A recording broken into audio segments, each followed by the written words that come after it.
Hey everybody, welcome to Fresh Out the Box Plays Heirs to Heresy by Alan Bahr. I am usually the game master, but today I am a player, Johananon. I'm the co-host, Casualty CDG, but you can call me Gary. I'm a retired child crimes and human trafficking detective turned tabletop titan and improv comedian. And I'm happy to introduce friend of the show, Alan Bahr. Hey, I'm Alan Bahr. I'm the publisher and lead designer at Gallant Knight Games, known for the Tiny D6 line of games. But today we're playing a game I sold to another company, Osprey Games. It's called Heirs to Heresy. It's about Knight Templars and conspiracies in medieval Europe and maybe monsters. We'll find out. Maybe monsters. I like that. That's a little foreshadowing for everybody there at home. Maybe monsters. We've actually played some Osprey games before, right, Jahan? Yeah, we played Those Dark Places by Jonathan Hicks, and it was a blast and a half. Yeah, it was a lot of fun. He was a blast, man. He's hilarious. He just has a natural gift of gab. Yeah. John's a great guy. I'm a big fan of John. But yeah, so Heirs to Heresy, you can find it at Osprey Games. You can check that out. Also, alanbahr.net. See everything Alan Bahr's up to. I got the links in the channel. So Cool. Heirs to Heresy actually isn't out till October, so we're actually playing it before it comes out. So this is a pretty slick preview. yeah, fresh hot content. Fresh out content. It's not even it's still baking content technically. So here we are. Hell yeah. Thank you for the behind-the-scenes sneak peek at this. Then, Yeah. I mean, I delivered it like a year ago to them, so I don't know how behind the scenes it becomes at a certain point because of how publishing works, but you know. so we're looking at October 28th as your publishing date, right? That's when we can finally get it. Yeah. Yeah, you can, it's local game stores can order it now.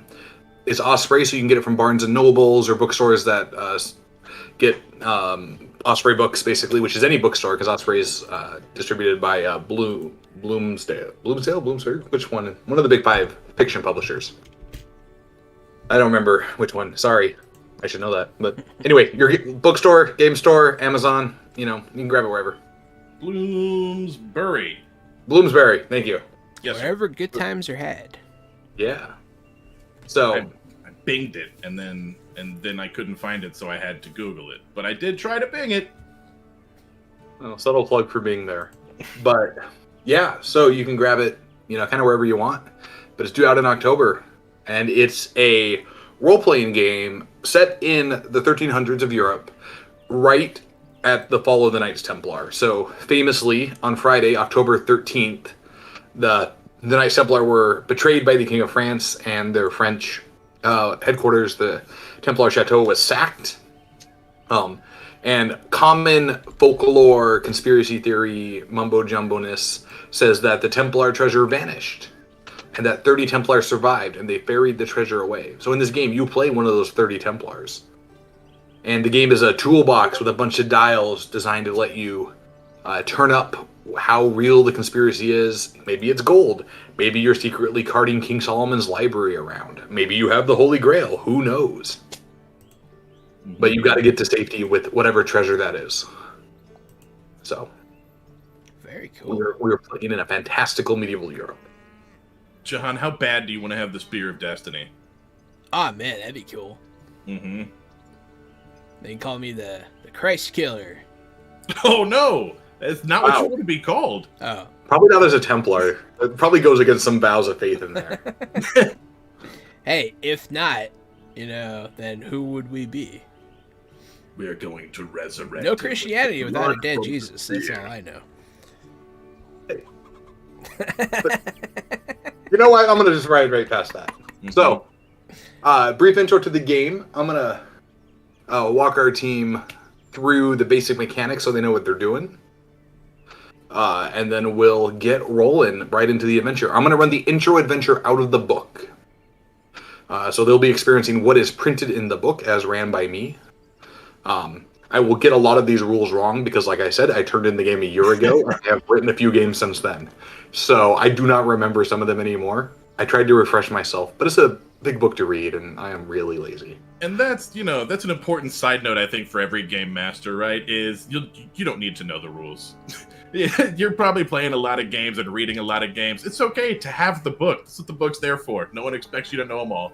Yeah, I people will tell me like, man, don't let people reference the book at the table. I'm like, why? I don't want to memorize the book. Yeah, Where's the right? book? Look it up. Like, Yeah, what? what is it? The SATs? Yeah, get the fuck out of here. The reason I paid $40 for this book is so I don't have to look it up. Like, here, look it up. Mm-hmm. Yeah, Cool. man. Totally. So, our players have picked their characters already out of the pre-gens provided with the book. We'll have one of you flash your character up on the screen there. Mine just passed by. I am Amar, the line of Outreamer, and my nationality is Syrian.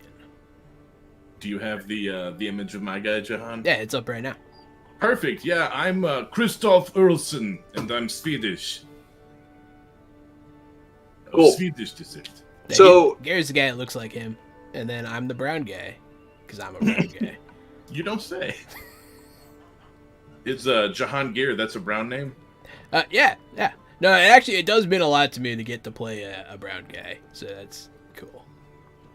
Well, this is a historically inspired RPG, but because we're dealing with things like the Holy Grail and monsters and stuff, while we don't have any definitive proof about any restrictions the Templars would have had around nationality or something, we can kind of assume, hey, if they met you in the Middle East during the Crusades and you were chill, they didn't really care as long as you were Christian. That's the big rule. You got to be Christian, right? So that's kind of the rule here. So in Heirs to Heresy, you can be male, you can be female, you can be from a variety of nationalities. Really anything goes, as long as your character is Christian and follows the Templar code, which is pretty much what you'd expect. So characters have 6 attributes. They have might, vitality, quickness, intellect, courage, and faith.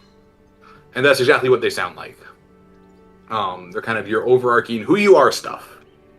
And then they have skills. And so the way the game works is when you want to do something, you roll 2d10, you sum the results of the dice, you add your attribute, you add your skill. And if you equal or exceed the 10, you do the thing. It's a pretty familiar system, but we're using 2d10 to generate a bell curve. And if you ever get doubles, that's a critical. Excellent. On the 2d10. So, that's the basics. Because you're Templars, you start with this particular loadout of equipment. It's on your character sheets. You'll see them there. Long sword, one-handed or two-handed, dagger, mace, axe, or crossbow.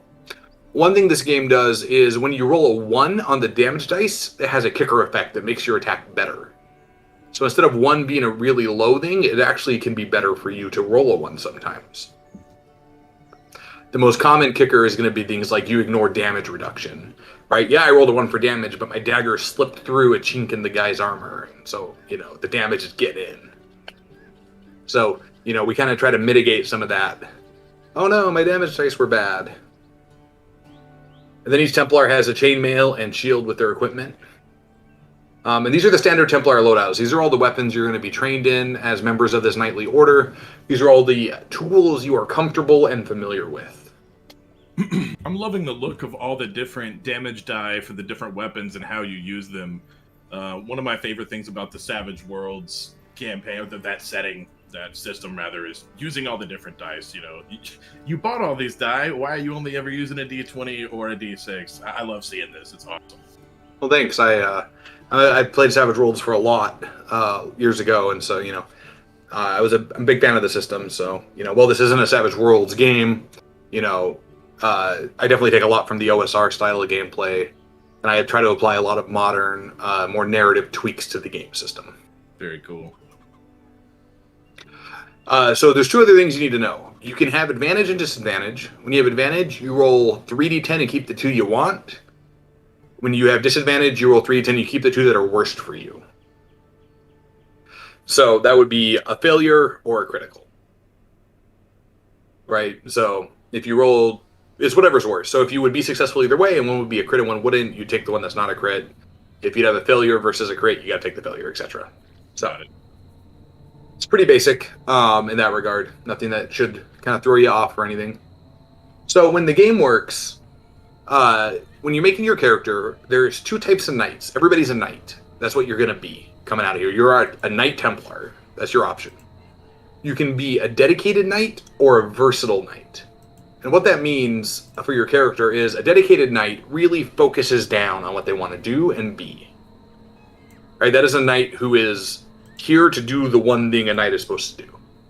A well-rounded knight tends to spread out their abilities. So when we see Christoph and Amar's ability scores as the character sheets go through, you'll notice that Amar, being a dedicated knight, is going to have some focused higher attributes than Christoph does.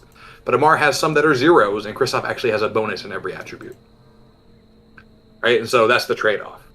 Very and cool. then when you pick your skills, you can be you can have focused training, or you can have well-rounded training. And that's exactly what it sounds like. If you're well-rounded, you have more skills, but they're lower. If you're focused, you have higher skills, but you have fewer skill points in total. So Amar is a dedicated knight with focused training. He's going to have high stats, he's going to have high skills, but he has less of all of it.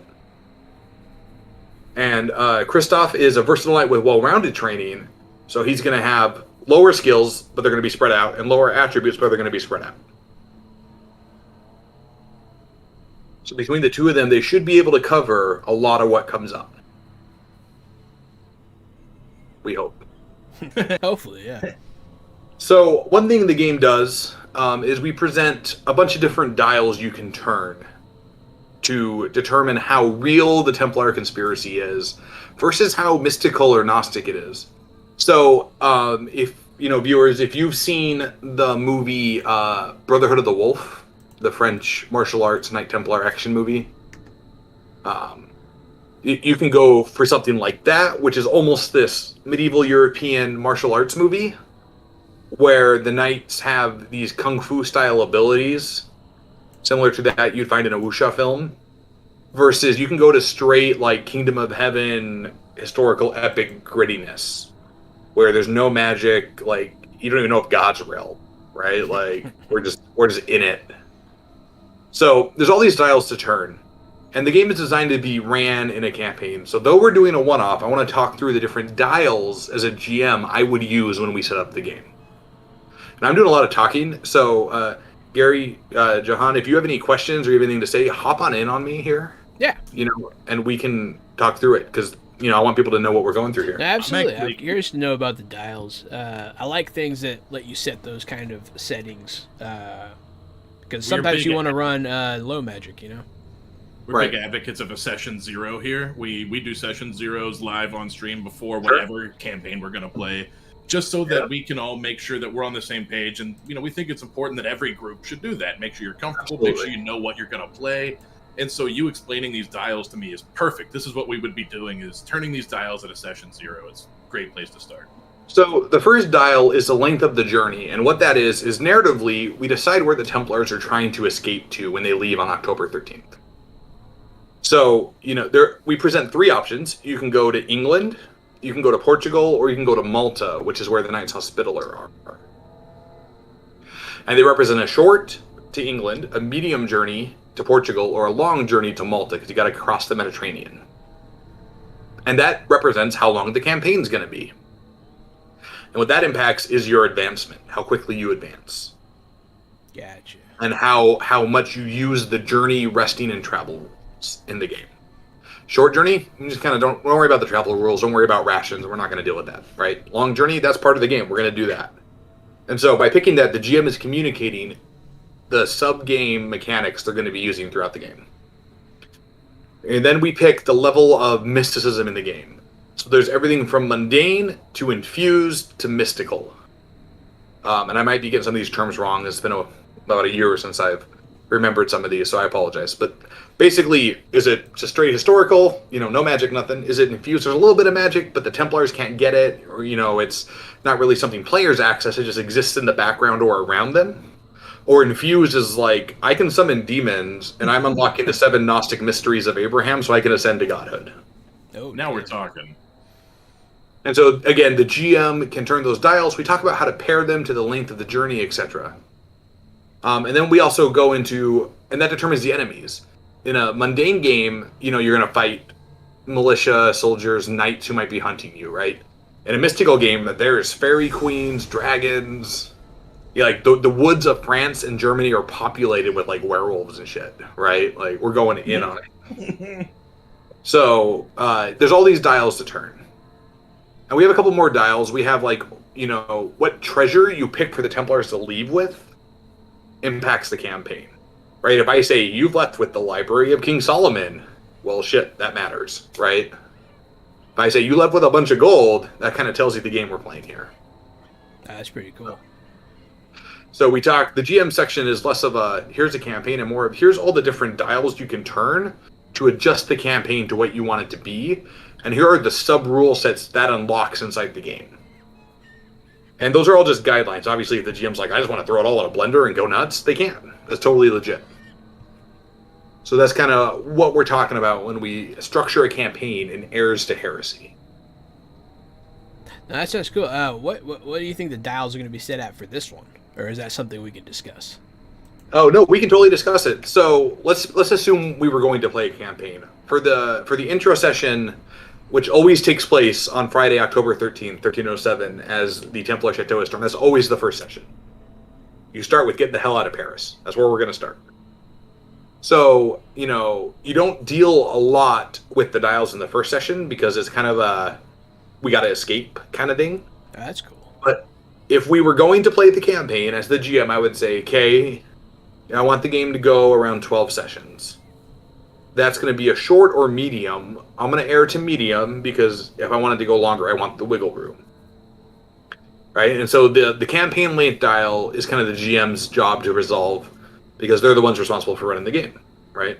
And obviously, that's representative of how I play games. As an adult, it's hard to get people to sit down for more than 12 to 15 sessions continuously anymore.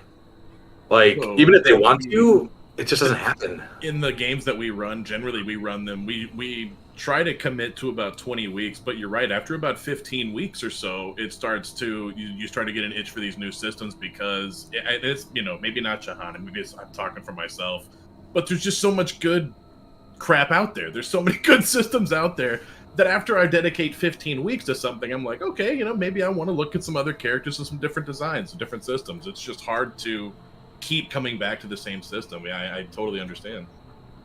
Yeah, and I when I write my games, I try to structure them in a way that they can accommodate all the different iterations a game can be played, right? So that's why we present the campaign lengths as one of the dials, is because we want you to know, we think about that, and we talk about how to do advancement and experience and things like that based on the campaign length. And so, I would say, for me, medium's about my happy point. That's like 12 to 15 sessions. That's where I think a game ends well.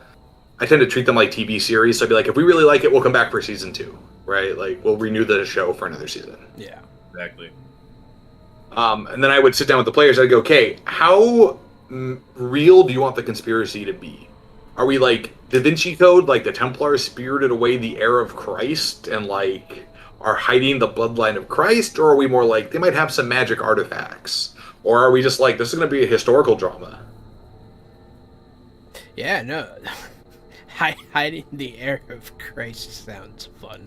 It really does. Yeah, man, I'm right there with you. I'm totally, I want to be balls deep in the conspiracy. Let's get it. Cool. So we have established that the Templar conspiracy is a real thing. And so the Templars in the chateau in Paris, they're hiding something. And that's what we're rolling with here. Yeah, that sounds good. Awesome. So do you want to be able to have magic, or do you just want it to exist in the world around you as something you interact with? I think I want to go like a high magic. I think I'm ready for it. I think I can handle the magic. Yeah, throw that magic at me. I love magic. Okay, I dig it. All right. I want to roll around in it. All right. Well, that works for me. So, 1 second here. If we were playing the game, what we would be calling this now is we would be going to... Whoops, I went to the wrong page in my book. Ah. Well, hey, that's the pre-gens we're using. Look at that. So we would say, all right, so we're going to call it... We'll call it a mystical game in terms of esoterica. So anything goes. Magic is real. There are angels, demons, fairies, fae, magical beings and monsters. You can get in there in the weeds with it. Everything goes. We're going to pick a destination. We're going to say when you leave, your goal is to get to Portugal. That's best for a medium length campaign. It's got some varied territory, rivers, forests, mountains, plains. Kind of hits all the notes we might want. There might be a sea journey in there, so. Okay, very cool. Yeah, I would have only said Malta because I liked the idea of the sea journey. England gets you a sea journey. You got to cut across the channel either way. That's true. It's I'm thinking long term, right? Let's get back to the base of operations and set up and figure out what we need to do from there. I'm ahead of myself. Cool. So then in the book for the GM, I go through, a list of pages about some of the real history, some shit I made up. Like I threw it all in a blender. And in the intro I talk about this, I'm like, there's a lot of shit in here that is just outright lies that I have made up to make this work. Some of it's real history. That's your job to figure out if you care. Right? But don't assume anything I put in the book is real. Right? Maybe Spain doesn't exist. I could be lying to you. We don't know. Have you ever been there? I've never been there. It could be fake. Very good. So, it's up to the GM to then decide what the treasure the Templars are guarding is, because it's supposed to be a surprise to the players. The game assumes you are initiates or novices, right? You are basically squires just raised to knighthood inside the Templar Order. So it is assumed you have not been inducted into the deepest secrets of the Templar conspiracy. And so when you are required to spirit it away in session 1, you don't know what you're doing. This is the first time you're going to encounter these things. Excellent. That sounds fun. That sounds intense. So should we roll some dice and should we get into it? Oh, yeah. Mm-hmm. Yeah. All right. I love it. Okay. So, we have Amar and we have Kristoff. All right. So, do you two already know each other? Are you already friends? You're gonna be around the same length of time inside the Templar Order, right? Both being new novices or initiates. I think so. I think we do know. Yeah, each I'm fine with that. We fought together before. Yeah. Well, the Crusades have been over for a bit, which is why the King of France feels like he can attack the Templars, right? The Templars are a military order. There's not a war to prosecute. Now they're just an order. And having a extra-national banking society that is ran by some of the best equipped and trained soldiers in the world is usually a bad thing as far as the King of France is concerned. So, that's fair. You two probably trained together. You've probably been back and forth. You've, kind of experienced the time in Paris together. The Templar Chateau in Paris is a big kind of complex. It's less of a fortress. I mean, there are some walls, but they're small. They're like 8-foot, stone walls. Because you're in downtown Paris. You can actually see the Notre Dame Cathedral from where you are. Oh, right. So, your daily routine consists of prayer. It consists of training. Horsemanship, martial ability, physical disciplines, and then you also do theological study. And there's a limited amount of time each day for physical pursuits. But you wake up at 4, you do prayers, you do breakfast, you do training, you maintain your gear, then you do prayers, then you do training, then you do lunch, then you do prayers, then you do training. Right? This is a very monastic, religious, military society here that you have chosen of your own volition to participate in. So it is the evening of Friday the 13th. You have had a long day. You got up at 4, did your training. You've gone to bed after evening prayers, tired, and you're ready to rest, hoping that you draw patrol duty tomorrow, so you can just kind of wander around Paris. That's the best job you can get, right? You get to wander around Paris. You get to go to the market. You get to do all these things. As you drift off, both of you, we'll say your rooms are next to each other in the cloister here. Both of you are roused from your sleep, be it deep slumber or, just drifting off, by panicked shouts, the sound of clanging steel and footsteps rushing up and down hallways. You can hear yelling and frantic feet that run through the halls of the Paris stronghold of the Templars in the chateau. And you, newly anointed and trained knights, are unsure what's going on. I'll get up out of my bed, grab my shield, and grab my sword, and throw them both in my bed and start putting my armor on before I leave. Okay. So you wear chainmail, so it's pretty easy. You throw on the padded, then you throw on the chain, and you grab your stuff. You're good to go. I suppose I'll do the same. Okay. Do we want to say you two just share a room? Do you bunk together? Yeah, that's fine. I'm totally cool. With this. All right. Yeah. So you rouse each other. You get ready. The sun hasn't risen yet. This is early in the morning on Friday the 13th, having gone to bed the night before. This is like 3 in the morning. This is before morning prayers. Nobody should be up yet. Your rooms are in the inner area, so you don't have windows to, look out and inspect anything from. So, your only option is really to go through the door into the hallway. Yeah, I'll open up the door. I'll go out behind my shield. I'll head out first. Okay. I assume you grab all the gear you have in the room, so you have everything that's on your character sheet: mace, crossbow, knife, sword, shield. Yeah. So the walls of the Paris stronghold are thick, heavy stonework and masonry. They're well made. This inner part is evocative of a fortress because that's what it originally was. Though the courtyard and the chateau around it are not, built for wartime defensive structure. You can see torchlight guttering on the walls from torches and sconces. You can hear footsteps and cries. You hear the clang of steel and the screams of dead and dying, which is something new to you as you've never been in battle before. The Crusades have been over for a bit. It sounds like we are being attacked. There's really 2 ways you can go. You can go north up the hallway, which is towards the main courtyard and the stables, or you can go south, which is toward the Templar living quarters. This here reminds me of my time pillaging, except we don't pillage anymore. We have been forgiven by Christ, but it used to sound like this with the screams and clanking. I wouldn't know. We should go check on our brothers in the quarters, I suppose. So I guess towards the sleeping quarters would be my... So you're going to head south? Yeah. So as you rush south, you encounter one of the higher-ranking Templars, somebody who's trained with you, a fellow named Pierre. And he's a Templar, been a Templar for about a decade, and he was one of the weapons instructors who helped you learn how to use your weapons of war. Pierre, do you want to tell me what the hell is going on here? And he looks at you, and his beard is streaked with gray and blood red, like viscous material. He's wearing a night shrift, and he has a sword that's got blood up the first third of it on it, and his eyes are wild. And we have been betrayed, Bonjour. You must go to the stables. I'll book it to the stables. Let me stay and help you fight. No, we aborted the walls. Go to the stables. We must find reinforcements.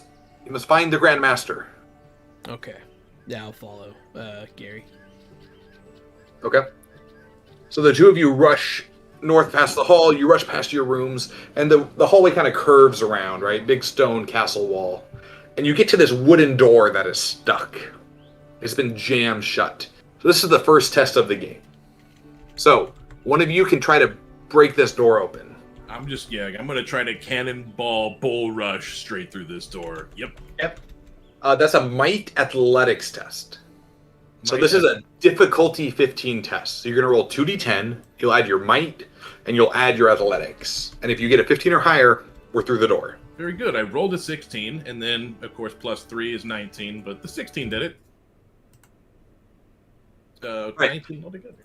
So with a resounding crash, Christoph, puts his shoulder behind his shield and just into the door. And it arrests your momentum for a moment. It's a big, thick wooden door, but you break through it. You can hear the groaning, sharp crack of an iron lock breaking. You bust through the door right into a mob of enemy men-at-arms. So one of the things that's different about this game is the combat system. And now we get to get into the fun part. So, as a Templar, you are an exceptionally well-trained warrior. For the 1300s, you have the best gear, you have the best training. The only people who can compete with you are like high up nobility in terms of like gear. And in terms of martial training, very few can stand against a Templar. So, in combat, you get 2 actions. And they're pretty you can move, you can all-out attack, you can all-out defense, you can, just normal attack. You can do something else, right? 2 actions, a turn. But, as long as you don't fail an action, enemy mobs can't attack you back. Because they're more interested in not pressing their luck against you. Right? They're only going to take a shot at a Templar if they think they see an opening. That opening is when you fail a test. So between the two of you, as long as nobody fails a test, you could keep rolling actions until the enemy is dead. And that saves the game master a whole lot of rolling on their side and expedites the process. Well done. Good design. Nice and streamlined. There are enemies called fearsome foes, which do get actions like you do. And they have special rules. They can make mobs act on their turn with them. They can do things like that. I suppose they have more hit points as well. Oh, yeah. Yeah, your eyes lit up with that one. Oh yeah. They are as good, if not better, than you. Okay, well that's cool, man. So they're a boss fight, and they feel like a boss. Exactly. A fearsome foe is a significant enemy. A mob is, well, they're like men at arms or peasants, right? If you're a peasant with a pitchfork and a torch, and there's a guy with a 2-handed longsword in chainmail who has been trained for the last 15 years to be a warrior, you're not going to just get toe-to-toe with that dude. So not to interrupt, have you played Chivalry or Chivalry 2? No. It's a first-person, like, medieval combat fighting game with swords and battle axes and shields. It's so much fun. It's the game we should have had when we were kids. Instead of shooting guns, it's every medieval weapon you could think of. And that game is absolutely just... This gives me nothing but those vibes. Well, I'm glad. So, the idea is that peasant, he's not going to close with a Templar. This guy's wearing chainmail and has a really nice sword. I've got a pitchfork. Like, what am I going to do? I'm lucky I'm wearing rags today. Right? A few of the levels you start as peasants, or you have to you have to do like a wave as monks, so you come storming out of a church with just clubs. And you get massacred. You're not going to win. They know you're not going to win. It's just part of the map design, just tearing through that first wave of peasants in a cornfield. It's absolutely awesome. As he slams through that door, I'm just going to shoot past him and just try and cleave one of these critters in half. Yeah. So mobs are multiple people. So this is a mob of men-at-arms. So there are 6 guys here. The way it works is... you don't roll damage against mobs. Every time you hit them, they just die. Okay. Right? So what you're looking for is a series of hits to see if you can kill the mob. Okay. And I roll 2d10? Yep. And then you're going to add so if you look at your character sheet, you'll see you have some special combat stats in the upper right. Yeah, melee attack +6. There you go. Gotcha. Well, that gives me a 17.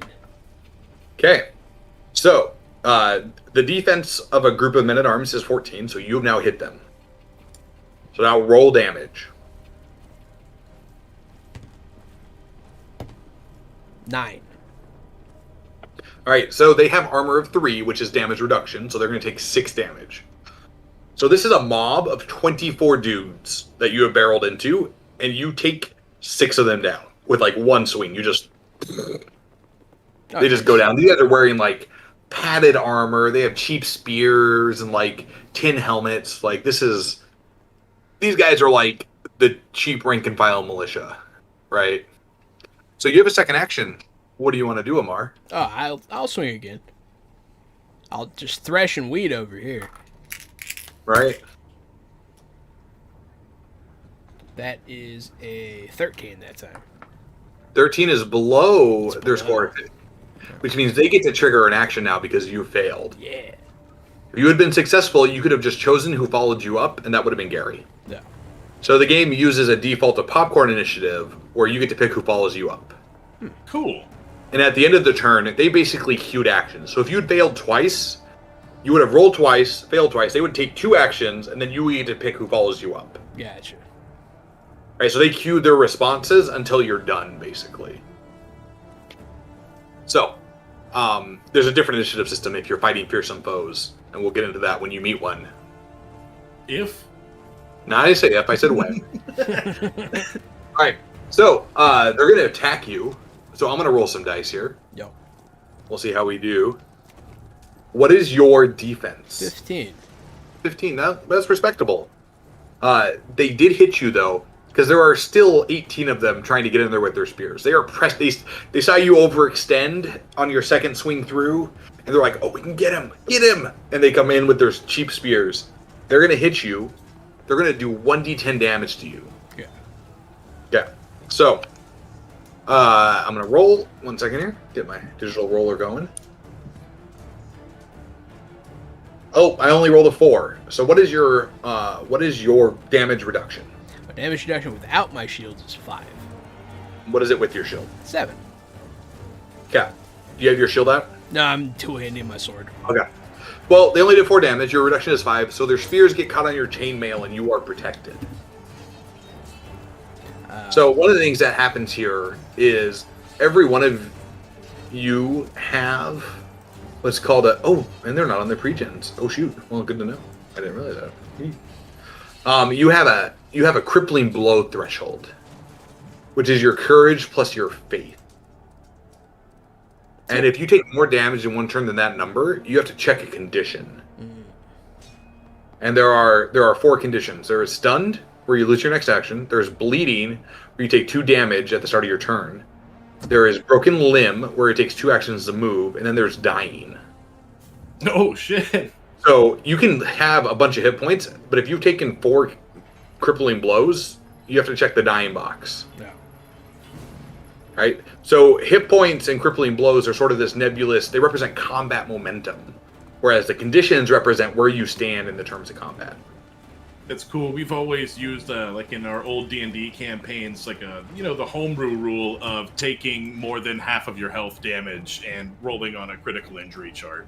It's something I think it's actually written in the Warhammer 40 book, but yeah, we've always used it as a homebrew rule. That's a great rule. In the Warhammer book. This is similar to that. I like that. I love the kind of critical threshold. I love being able to take like things beyond just plain damage. Yeah, exactly. Well, and hit points are, man, you can soak hit points all day long. That's not relevant, right? It's those crippling blows that become the problem. Yeah. All right, so their spears hit your armor. Your armor absorbs it all. You're good to go. So you get to pick who follows you up in combat. So if there was more than one player, obviously you could pick anybody else too. But in this case, your option is Gary. Gary! I pick Gary. Great. Thank you, man. I knew it was pretty limited, and I thought you were going to pick me, but I wasn't sure if you were just going to pick yourself again. Just have the bad guys go in front of me. I'd like to take out my crossbow, and if I may, can I fire? Is there a rope attached to like a chandelier of candles? There is now, yeah. Yeah, I thought that might be a thing in this room. I thought I saw that. I would like to take out my crossbow and shoot that rope from across the room and drop this on the baddies. Give me an attack roll. Attack roll 2d10. And then you'll add your range combat. So I've your rolled range an attack score. 18 altogether. Gary, you've Right. been booned. And a boon! Into the, you know what? Roll me a d12. D12? It is a 4. Okay, so 4 of them get caught under the chandeliers. It comes crashing down on them and are just dead. Perfect. You have one more action. What do you want to do? How's Amar looking now? Is he safe from? Or is he still? Well, there's still 14 men in this group of men at arms against the 2 of you. I could take him. Yeah, 14 ain't nothing. I'll sling my crossbow over my back and pull out my mace and charge in, and can bring my mace crashing down on one. Get on it. All right. 2d10. I rolled a 16 plus I think 4 from my might. Plus 3 from my might. So it's a 19 altogether. Oh, not your might. It's your melee attack stat. Right, and that's under a 4, combat. so that's even better. So that's 20 altogether. 20 will hit. All right, roll damage. Now, with the mace, if any of the damage dice on those 2d4 show a 1, you get to trigger that damage effect. It's not both, it's any. So the damage will be 2d4 plus 6. So I rolled 7, 13 on the damage. Okay. That is all of them but one. There is literally one man-at-arm left, because there were 14 hit points left. You did 13 more of them dice. You rush in, and you're just boom, battering heads like watermelons, right? Just brain matter everywhere. Those cheap tin helmets got nothing on your mace. We finally give chance to prove ourselves in combat. Boom! Boom! The one man-at-arm who's standing there is like watching you all, and he throws down his spear and he just turns and runs. Don't run away. You need to die for glorious God, for the one Almighty. Hey, let's hear the chase him. He's booking. I will take out my crossbow and shoot him. You're out of actions. Who's following you in initiative? Nope, Jahan. That's right. I'll just say, just let him go. I'm okay with that. I don't see the point in there's not much armor in killing these guys. I don't think they have any training. Just a few moments ago, they would have killed you, though. So maybe just keep that in mind. If we go outside and he wants to stab you, maybe you should let me shoot him. Yeah. For God, of course, for the holy. Yeah, that's for fair. holiness. It's a holy arrow. Okay. I guess we'll continue on our way to the stables, though. Okay. So as you're going through this hallway, you pick your way past the 23 dead bodies you left behind you. As you move forward, you run into Grand Master Demolay, the Grand Master of the Templar Order. This is the guy in charge. He's an older man. His beard is long and streaked in gray, and he has long gray hair. He is covered in blood. His Templar tunic is so red you can barely see the cross he wears on it. His long sword is in hand, slick with the ichor of his dead opponents, and his eyes appear almost mad, like darting to and fro, wide with adrenaline and anger and rage and the holy fervor. We were sent to find you. You, What can yes, I do? you lot. Follow me. We must go to the reliquary. I'll follow him.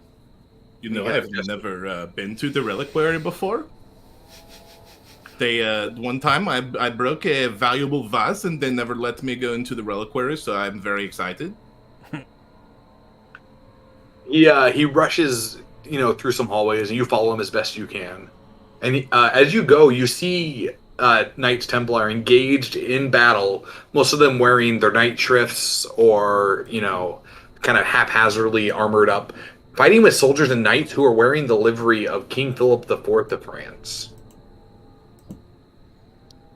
The Templar, you know what? Why don't we have you both give me a I gotta remember the skill name. A battle roll. Give me a intellect battle. Intellect battle. 11. Oh, mine's gonna be trash. I only rolled a 7. Yeah, that's a 10 altogether. Great. Well, that's perfect. Now we can teach you another mechanic of the game. So every session, you have a number of faith points equal to your faith. You can spend them to gain rerolls, power special abilities, things like that. Very good. Faith is almost a luck point type of system. Well, no, luck is arbitrary. Faith is something deep within you that wells up and Absolutely. carries you to greater victories. How dare me? How dare me try to make sure the viewers understand how faith is used in this game? How dare me? I'm not offended that you tried to make. I'm offended that you equated faith to luck. That's great. No, that's all right. I get it. Very good. Okay, so I have 2. I'll catch a reroll. Jahan, are you gonna reroll? No, you have at it. All right. Yeah, my 7 is abysmal. You know what though? Somebody booned a player. I see. Yeah, Gary got booned. That was earlier though. That was I think you gave me a D12 for that one. For how many? Okay. The thing smashed. I don't know. Sure, that works for me. Whatever. Fine. I rolled a 6 on my reroll though, so it's also trash, and I'm gonna hold on to my one other faith point. All right. I'll use mine. There you go. 20. Much better. All right. You can easily tell as you're passing these combats happening in small snippets. First, the Templar are almost always outnumbered. And secondly, the Templar are kind of they're not half-heartedly fighting, but there is confusion evident in their ranks. There's no semblance of tactics, right? These are people who live in the same town as them. These are the soldiers of the king whose taxes they pay. What is happening here? Why are French soldiers attacking us? Right? We are in the heart of Paris being attacked by our fellow Christians. Yeah. So the French forces are very organized, but the Templar forces are in disarray, shocked. They're unable to put on an effective resistance. Can I attempt to rally them into a formation? Yes. Why don't you give me a roll? What skill do you think that should be? Tell me how you're doing this. I mean, probably battle again, I would think. Oh, no, inspire. Yeah, I'll inspire them. There you go. And what attribute are you using, though? Are you inspiring them with your intellect, with your faith, with my courage? your might? Yeah, with my courage. Okay. That's 11 plus 15. Okay. 15 is not going to be good enough. Yes. So you stop. You start to like, hey, we got to get it together. And Jacques de Molay grabs you by the collar, and he just spittle in your face, to the reliquary now, novice. Yes, sir. You know, Amar, that is 2 times that they told you to do something, and you just said, I'm going to stay here. Maybe next time you just go to the place they tell you to. Now, maybe I won't wait for you so long. All right, so you rush in to a chapel, right? You've been here before. This is where you do some of your devotions and worship. And there's a French knight standing there in the aisle, and as you rush in, de Molay just puts his pommel through the guy's nose. You can see the pommel go an inch into the guy's skull. Through his nose, he just and pushes the body to the ground and rips it out, and just shards of bone and gunk fly. Oh wow, I don't think he's going to be okay. And de Molay takes just half a step's pause to gut the French knight before he keeps moving into the chapel. Is the knight dying or dead? Well, it's a matter of seconds rather than hours. Okay. If you wanted to put him out of his misery fully, you could do that. I'll put him out of his misery. Okay. I don't think that I'm cruel. Okay.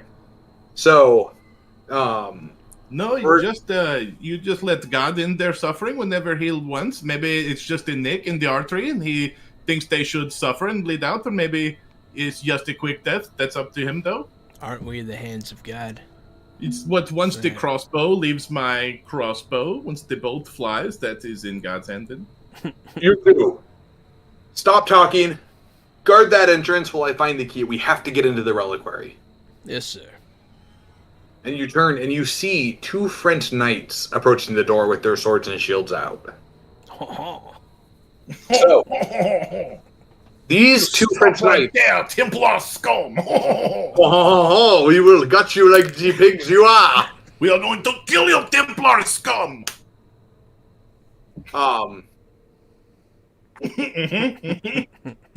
And so we're gonna do the Fearsome Foes initiative system. Yes. So this is a little different than a normal RPG system. So normally in an RPG you roll dice, whatever.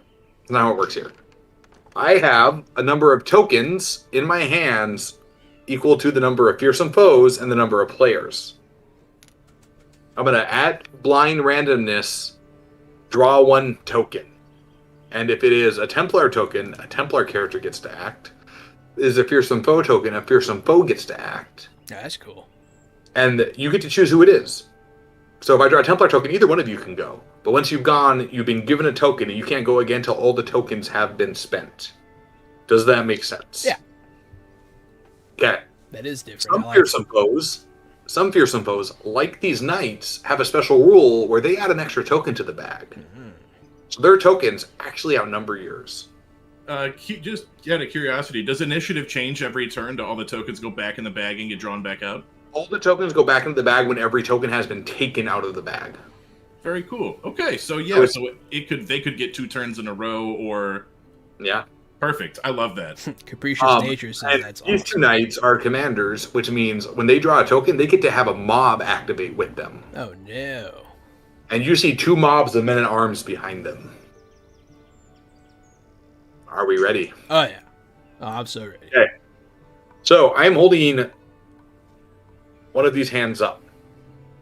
Mm-hmm. We will have Jahan pick one of the hands. We're inverted, so this is my left. This is my right. I'm gonna pick right. Okay. It is a Templar turn. Yes. Good job, Jahan. We're Great Templar. work. Which one of the Templars will get the token and take the 2 actions? You can go, Gary. Oh shit! Thank you. Hey, no problem. I'm gonna rip a church pew out of this room and run straight at all of the guys straight down the aisle and see if I can just blast everybody with it. Okay. So we'll call that 2 actions. First, give me a might athletics roll to rip the pew out of the ground. On my might roll, I rolled Snake Eyes. I'll use my other faith point now. Okay. Get rid of them so quick. I rolled an 8 that time, plus might is 9, 10, 11. Okay. You rip out the big heavy oak pew out of the ground. On your second action, you're going to run down the aisle. Yeah, I'm imagining I'm holding it, sideways, kind of horizontally, and I'm just gonna just blast everyone. So give me a melee attack, but I'm going to give you advantage on it. So roll 3d10 and keep the best 2 as you determine their best. I rolled 2 3s and an 8, so I keep an 8 and a 3. 8, 9, 10, 11. Plus melee attacks plus 4 is for a 15. Okay, so their defense is 16. Unless somebody in the chat tosses you a boon, you're gonna miss. Let's see how the chat's feeling tonight. We'll give them like 2.5 seconds. 1001, 1002.5. We're out of luck. All right, that's too bad. All right, so you rush forward, but the knights, they're prepared. These are experienced French knights, and so they step to the side and they move out of the way. All right. Somebody gave the game master a power up, so Alan Bahr, you have been powered up. Okay, Gary, because you just took your action, left or right? Let me stick with what's working. Let me say right. Bad guy turn. No, Jahan, I'm sorry, I failed you. And normally I would put these in a bag with colored beads and stuff, but because we're doing this on stream, I'm adjusting how we handle it to accommodate the stream. Hey man, the game doesn't even come out until October 28th, so don't even have to worry. I care though, and I want people to know. So one of the knights will go. I will assign it to knight number 1 here. And as you run by, he pulls out his long sword and takes a swipe at your back. So what is your defense? My defense is 14. 14, all right.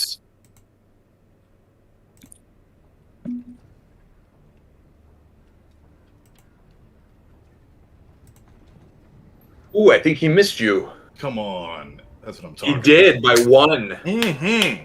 But, like you, he gets 2 actions. So let's see. So he swings and misses. On the backswing, oh, he does clip you. No! And he's going to roll his d12 damage. Yeah.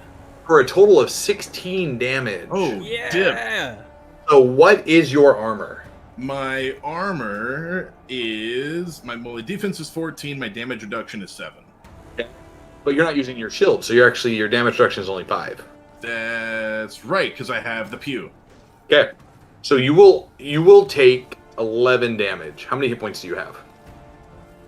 Hit points. I don't see the hit points on the character sheet.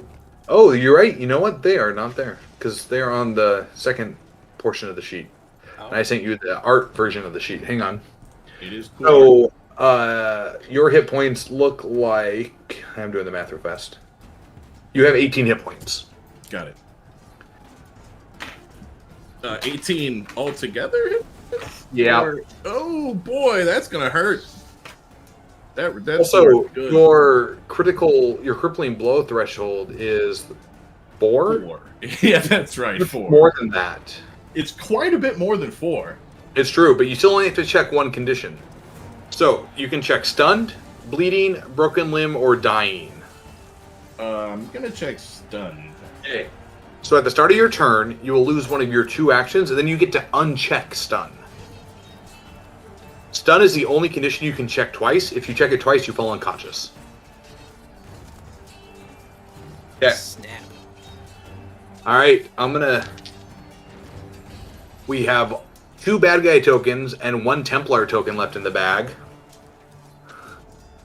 Which one would you like to pick? Well, right. Yeah, keep going right. Right This all one? night. Mm-hmm. That's the Templar. Yeah. buddy. But It only that works doesn't when I mean do. the next 2 actions are bad guy actions. Yeah. That's unfortunate. Well, I guess I'm going to try and finish one of those pieces of shit off. I'm going to unsling my shield from my back and run in with my longsword. Well, they have pretty decent armor, huh? Mm-hmm. I'm going to keep my longsword. I'm going to run up, and I'm going to run this guy through. Cool. Now, because somebody was so kind to give me a Game Master power-up, which, hey, Captain Grimley, appreciated, I'm going to impose disadvantage on that attack. Excellent. So I roll 3 and take the worst of the 3. Yeah. Okay, I got a 2, a 6, and a 2. So I'm taking 2 2s, which is a 4. Shockingly, you miss, which means a mob gets to act in between. Excellent. What's your second action? My second action, I will once again try to stab this guy in his French face. Do I have disadvantage on this one? Nope. Okay. That him in his French face. 15. 15. Will miss by 1, so Yep, the mob miss by gets to 1. take 2 actions. Do you have a faith point? Do you want to re-roll that 15? I don't have a faith point. I only had 1. Okay. Well, this will be a really quick demo. Which is fine. Alright, mob acts. The first mob misses you. So these men-at-arms kind of swarm into the chapel past you.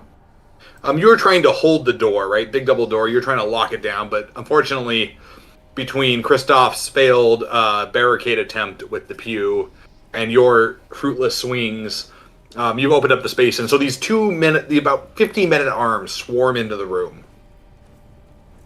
And as they run past you, a bunch of them try to stab you, but between your shield and your armor, you're able to absorb all the blows, or they miss. But then your second failed action, one of the knights is going to take an action. Okay. Hey, buddy, what's your defense? 15. Sweet. I'm going to roll that damage roll, that sweet, sweet damage roll. My damage reduction is 7. Okay. Well, that's good, because he only did 11 total. Excellent, so I don't check a box. What's your faith plus your courage? 4. Oh, wait, Okay, no. you're- I don't know why. It's 2. I don't know what's going on with that math. Your faith plus your courage is 2. That is a condition. Damn. Go ahead and check a box. I am stunned.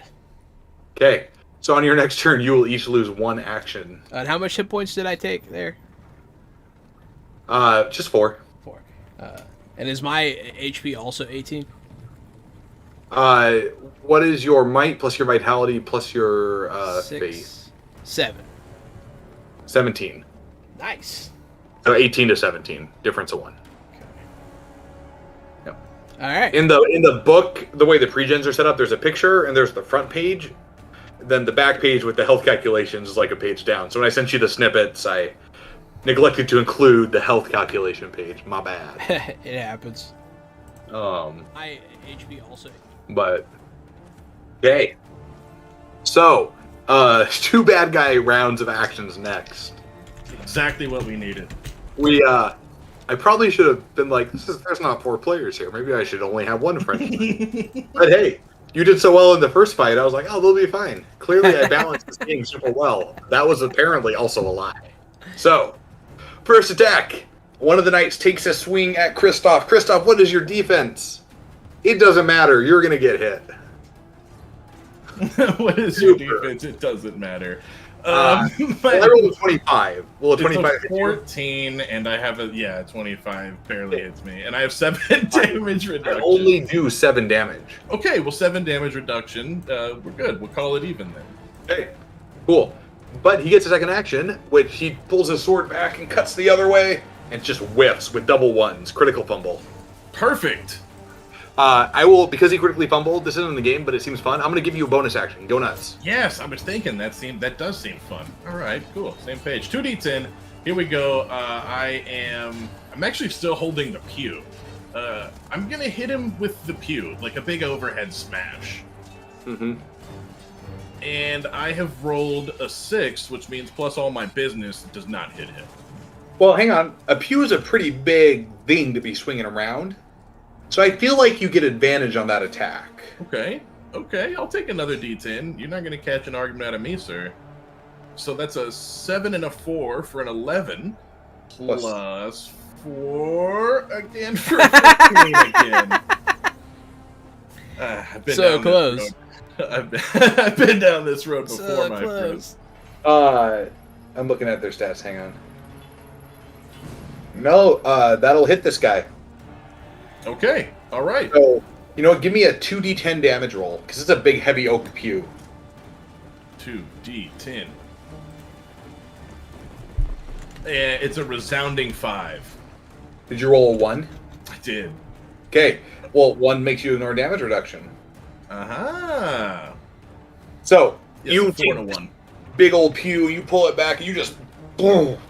And he throws his shield up, and it seems like he's fine, but as the splinters settle and the dust settles, and all the hymnals fall to the ground that were in the back of the pew, you look and you can see in his chainmail helmet, there's shards and splinters of wood, and he's kind of wobbling, and he just sits down for a minute.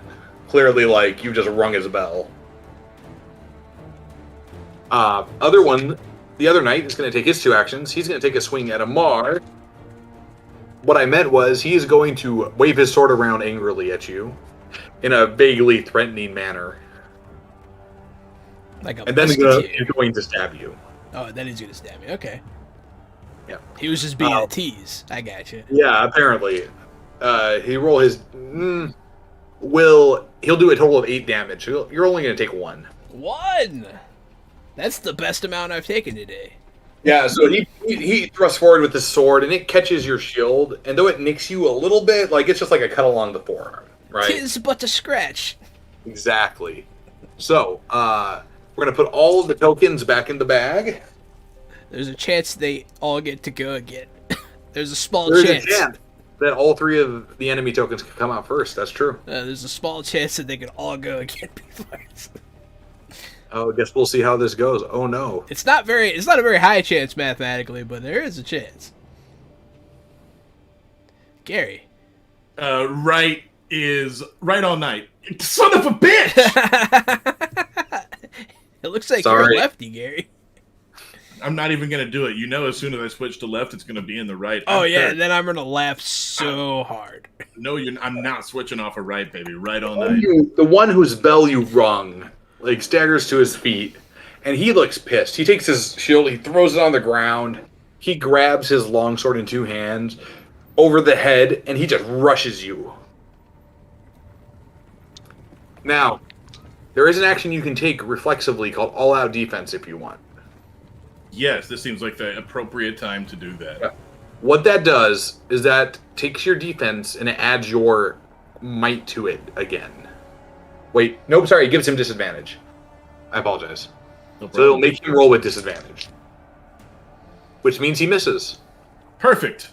But that lasts for all the attacks against you till your turn. Very good. Is that But the trade-off is all your attacks also have disadvantage. Okay, I was going to ask, is that taking action off my turn or... Okay. Your action because you were stunned anyway, remember? Yes. But what it means is all your attacks on your turn will have disadvantage.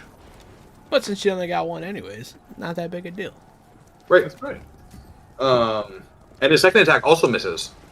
So he's lost his cool. He's swinging his sword. You're able to stay out of the way of Thunk, it. make him hit the pew. Thunk, make him hit the pew. Everyone's favorite weapon at party pew. Oh, right. I thought you were doing a dance. Right. Right all night. Yeah! It only works when I do. Hey, which one of you two is getting the token? Well, since Gary is in defense mode until his next turn, I'm gonna go.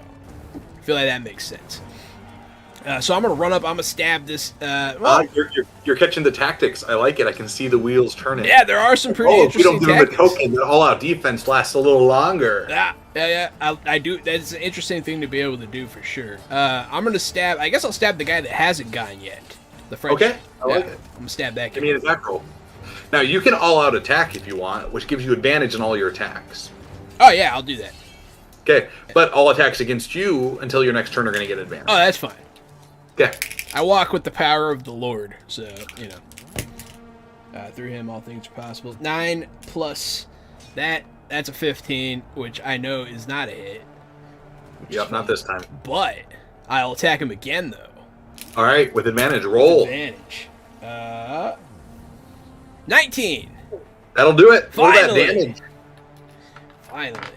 Let me get that D12. Well, on the plus side, I ignore his damage reduction.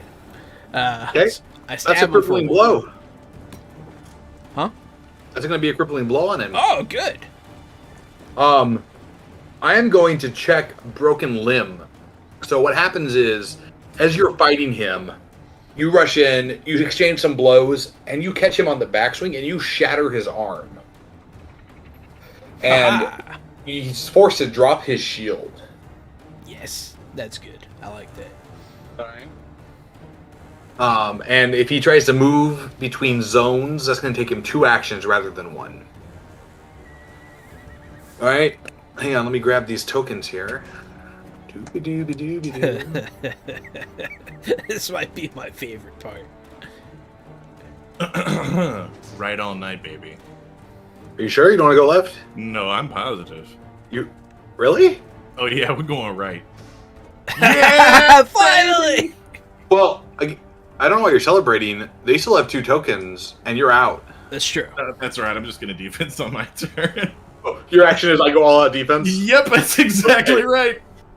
I've got disadvantage. I'm stunned. So can I uncheck stunned on this turn? You automatically uncheck stunned. Perfect. You lose 1 action, and then your only action is to go all out defense. Yes, sir. I love it. Perfect. Boom. And so this cycle of checking stunned is kind of the base level of combat. You can get your bell rung, you check stunned, you lose an action, but then you uncheck it, and you have no conditions. Or you check 1, and then, like, bleeding and broken limb, you can't get rid of them until you get a chance to rest. So they stay checked. And if all your conditions are checked, the next one you're checking is dying. And it's happening. At the start of your turn, you die. Yeah, even bleeding, with the amount of damage I took earlier, bleeding was risky to take. Right, because if you drop to 0, you're just going to have to start checking conditions. Mm-hmm. Yeah. Okay. Attacks coming in on you. He misses because of that disadvantage. Yes, sir. A sweet, sweet disadvantage.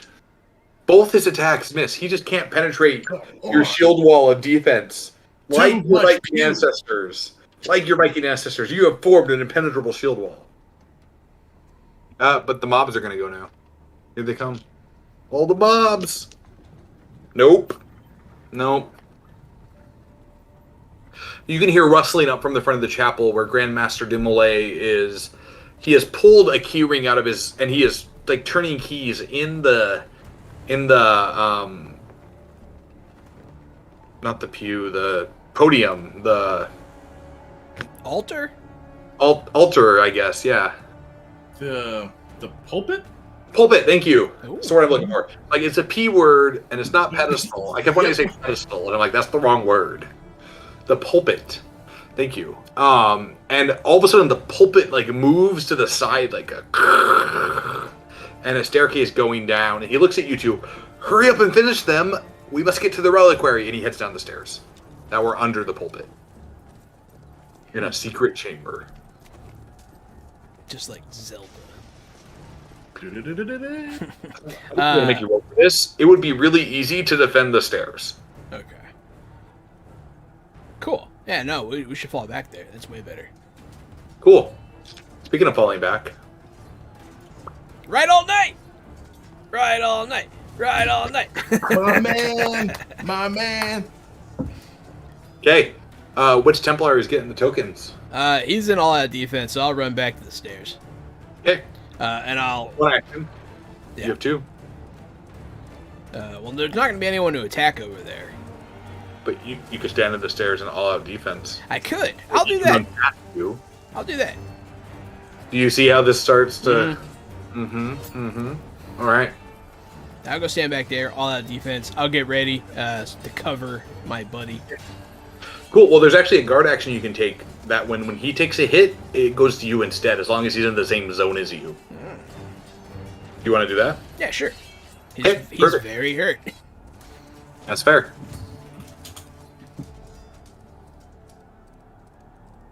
Let's go right. Let's go with right. Let's get a little risky and try the right hand. Alan, why do you do this to me? Why isn't it always in your right hand 100% of the time? It's not. I'm sorry. I know. Maybe next time. Yes, I am. And also, I'm going to stab you now. Mhm. So, here we go. Get So- stepped. Get stepped. Ooh. They have disadvantage still, right? Because you haven't taken an action since you went full defense? Correct. Yes, sir. That's cool. I rolled triple tens. So, I guess Yahtzee is the term we use now? So, he pulls his sword back and he swings at you and you catch onto your shield. And you have that moment of, yeah, motherfucker. Like, what you got? Then he stabs you in the stomach with a knife he had in his other hand. Let's see how much damage he does. I rolled 4 damage. Your armor reduction's 5. You're good to go. Thank goodness. The knife breaks your chainmail, but between the chainmail and the padding, it's like a scratch. Like, you're like, I got fallen and hurt myself worse than this. And he looks pissed, and he pulls the knife back, and he tries to stab you again. What he mostly does is he waves around the knife menacingly, as though he were intending to stab you, but not acting on that impulse. Tisk, tisk. Him and his butter knife. Get that shit out of here. Alright, what you up to? I want to, on my first action, I want to blast the knight in the face with a mace. I'll drop the pew, pull back out my shield and mace, clobber the knight, and then on my second action, I'm going to fall back to my boy. Give me a roll. Boom. I love it. My rolls, I rolled a 10, so plus all my other business is actually going to be looking pretty good, I think. 14, never mind. Never mind, disregard, it's only a 14. Okay. 14 will miss, but your second action is you break and run. I did roll double 5s, is that a thing? That's a critical. Yeah, I thought that might be a thing. Yeah. So you hit him. Perfect! Give me a damage roll. I'm glad I said something. Me too. Damage roll for my mace is 2d4 plus 6. So let's get the 2d4. I rolled 6 plus 6. It's going to be 12 altogether. Okay, you bash him in the face. You see blood spray from the side of his head where you hit him. He's not down, but like you can see you kind of caved in a little bit of his head there. You should just stop trying to follow us and stop trying to fight us, because we'll just beat you into the ground every time. You remember in the hallway we killed like 20 of your friends or whatever, so you just let us go away now, please? And I'll run back to him. Hey. All right. I think they have betrayed us, though. I think they're going to try to kill us. They don't chase you. They stop, and all of the men-at-arms pull out crossbows.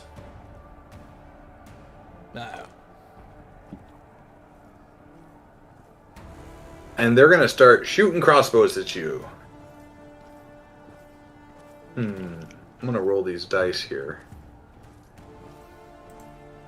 Wow, okay, so the men-at-arms are garbage with their crossbows, apparently. Yes. And They mostly just put a bunch of arrows into pews and or religious ornamentation that's around here. Take Man, that, God. If they can't kill us, at least they can screw our house up. Yeah. All right. They're done. Your actions. Maybe we should fall back down the stairs so they can't shoot us with crossbows. Are they straight stairs or do they curve? They kind of curve down and around, so you could totally like advance down the stairs while still preserving yourself. Yeah, let's do that so that they don't shoot us again. Okay. I love it. Is there a way for us to close the pulpit behind us? Absolutely. You want to hit the release? Oh, that'd be awesome. I'll grab the keys Okay. so they You can't hit the follow. release, grab the keys, and the and it closes. Haha. Very good. Unless they have keys, we should have quite a head start. I'll jingle the keys.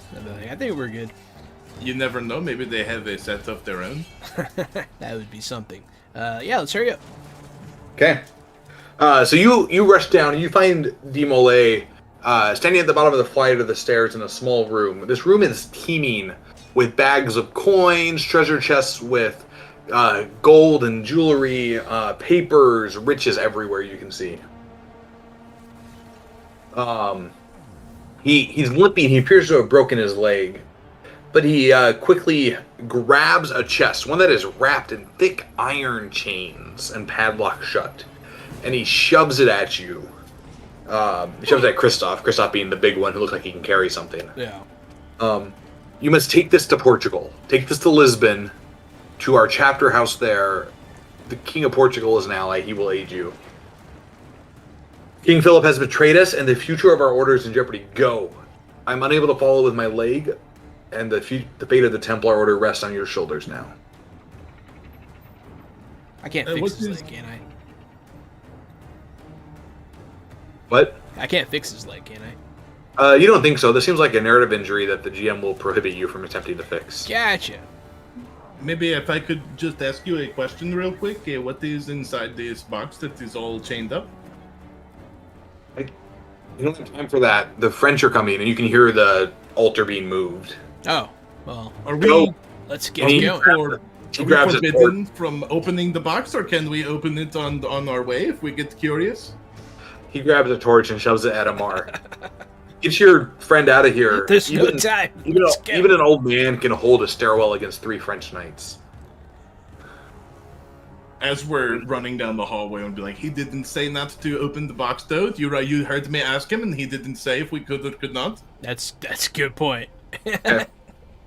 As you race out of the tunnel, you find yourself standing on the banks of the river Seine in Paris. Seine in Paris.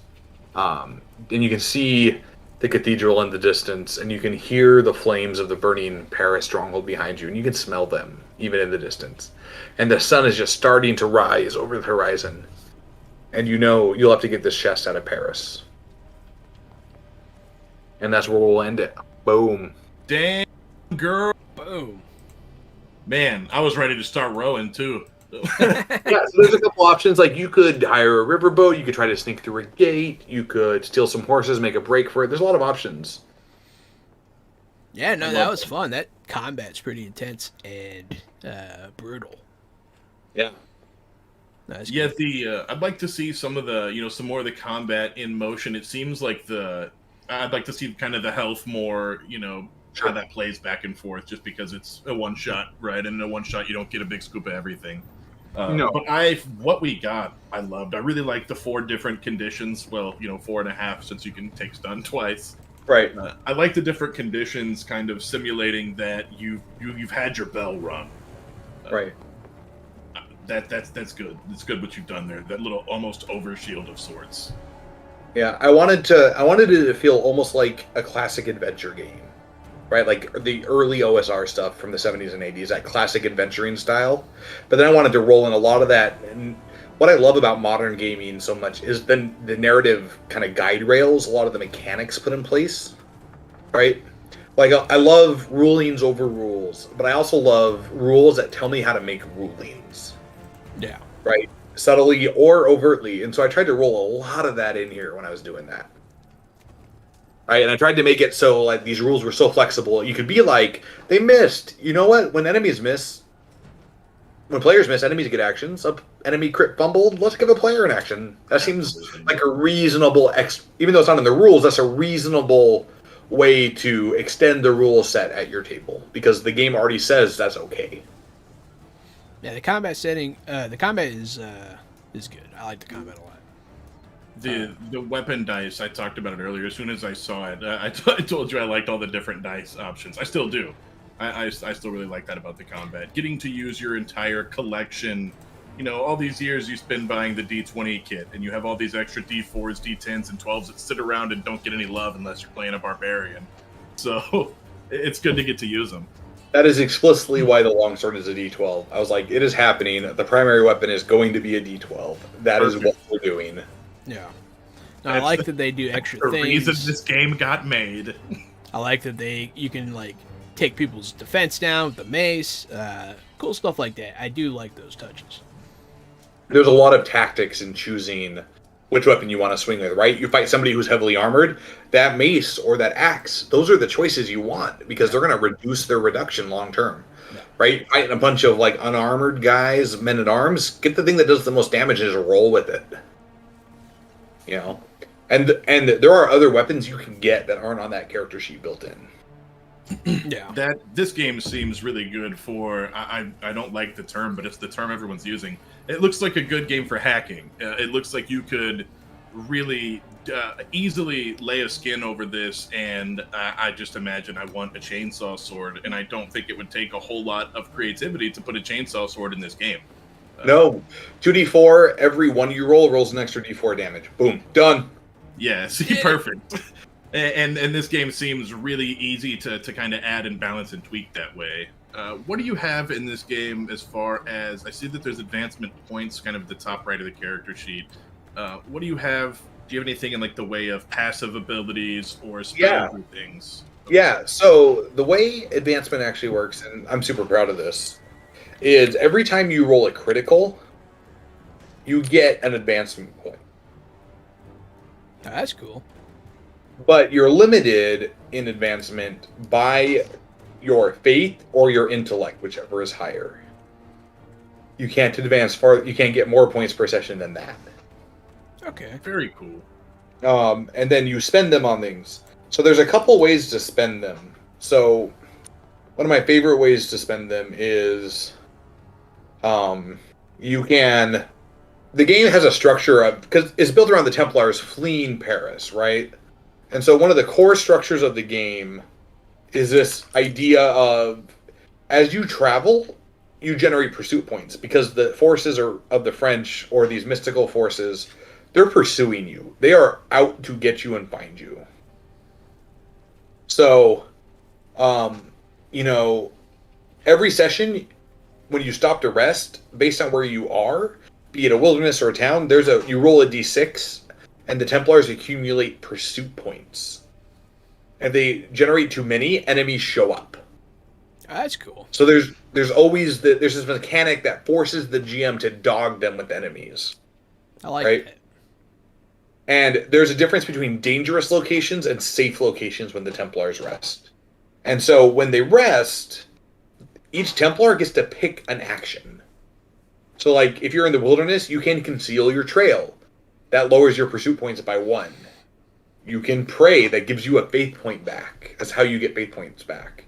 You can recover health. You can repair equipment. You can train.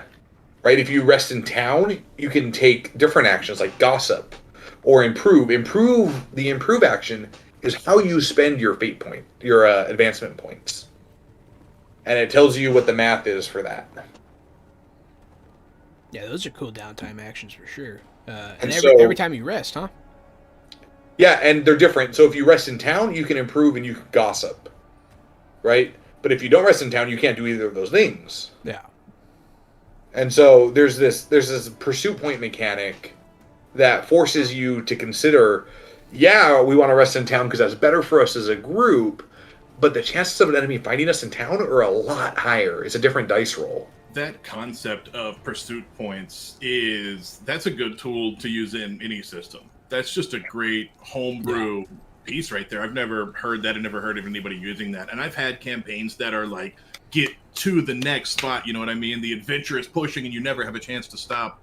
But the actual implementation of physical pursuit points and the players watching that build up and seeing that stress, it could be a whole lot of fun. When I was designing it, and it's something I do in all my games, is I looked at it and I go, yeah, as a game designer, I can tell the GM they're being chased, right? Roll some dice.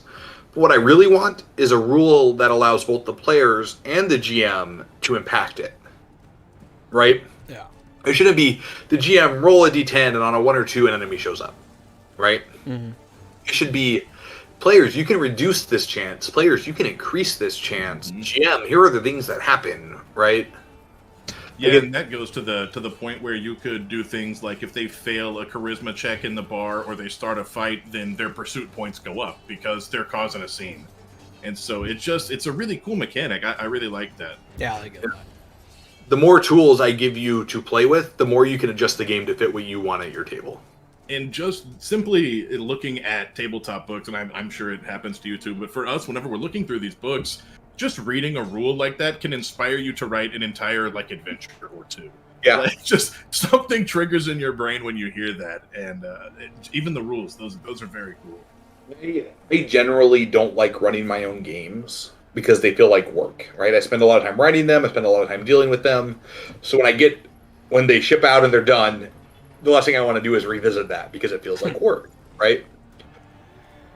Don't take this egotistically for me, but this game is the most fun to revisit and play for me because I'm really happy with how I built all these mechanics that tell me as the GM what I need to do without having to think about it too hard, right? The fact that there are pursuit points, the fact of how the mass battle combat system works. I don't actually have to do that much work. I just take this thing and I modify it or I twist it or I use it as a springboard to... I'm a big fan as a game designer of, my job is to get you 90% of the way there. The last 10% happens at your table, and that 10% is on you and your group, right? Like, my job is not to give you 100% of everything in the game, every edge case, that's impossible. First of all, it's impossible. Yeah, you would kill yourself trying to write all those rules. I would do a really bad job of it, because there's no way one person can do that. My job is to say, here's 90% of the game. Your job is to fill in the last 10%. And I think the Heirs to Heresy design is the closest I've ever gotten to that ideal in a mechanical sense.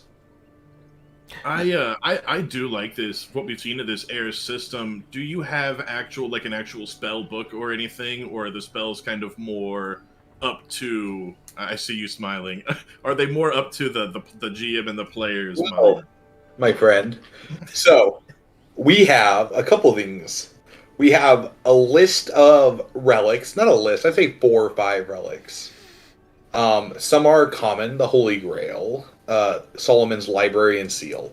Some are a little more esoteric, the Banner of Marj Ayun, which is a banner from a Templar battle in the Holy Land.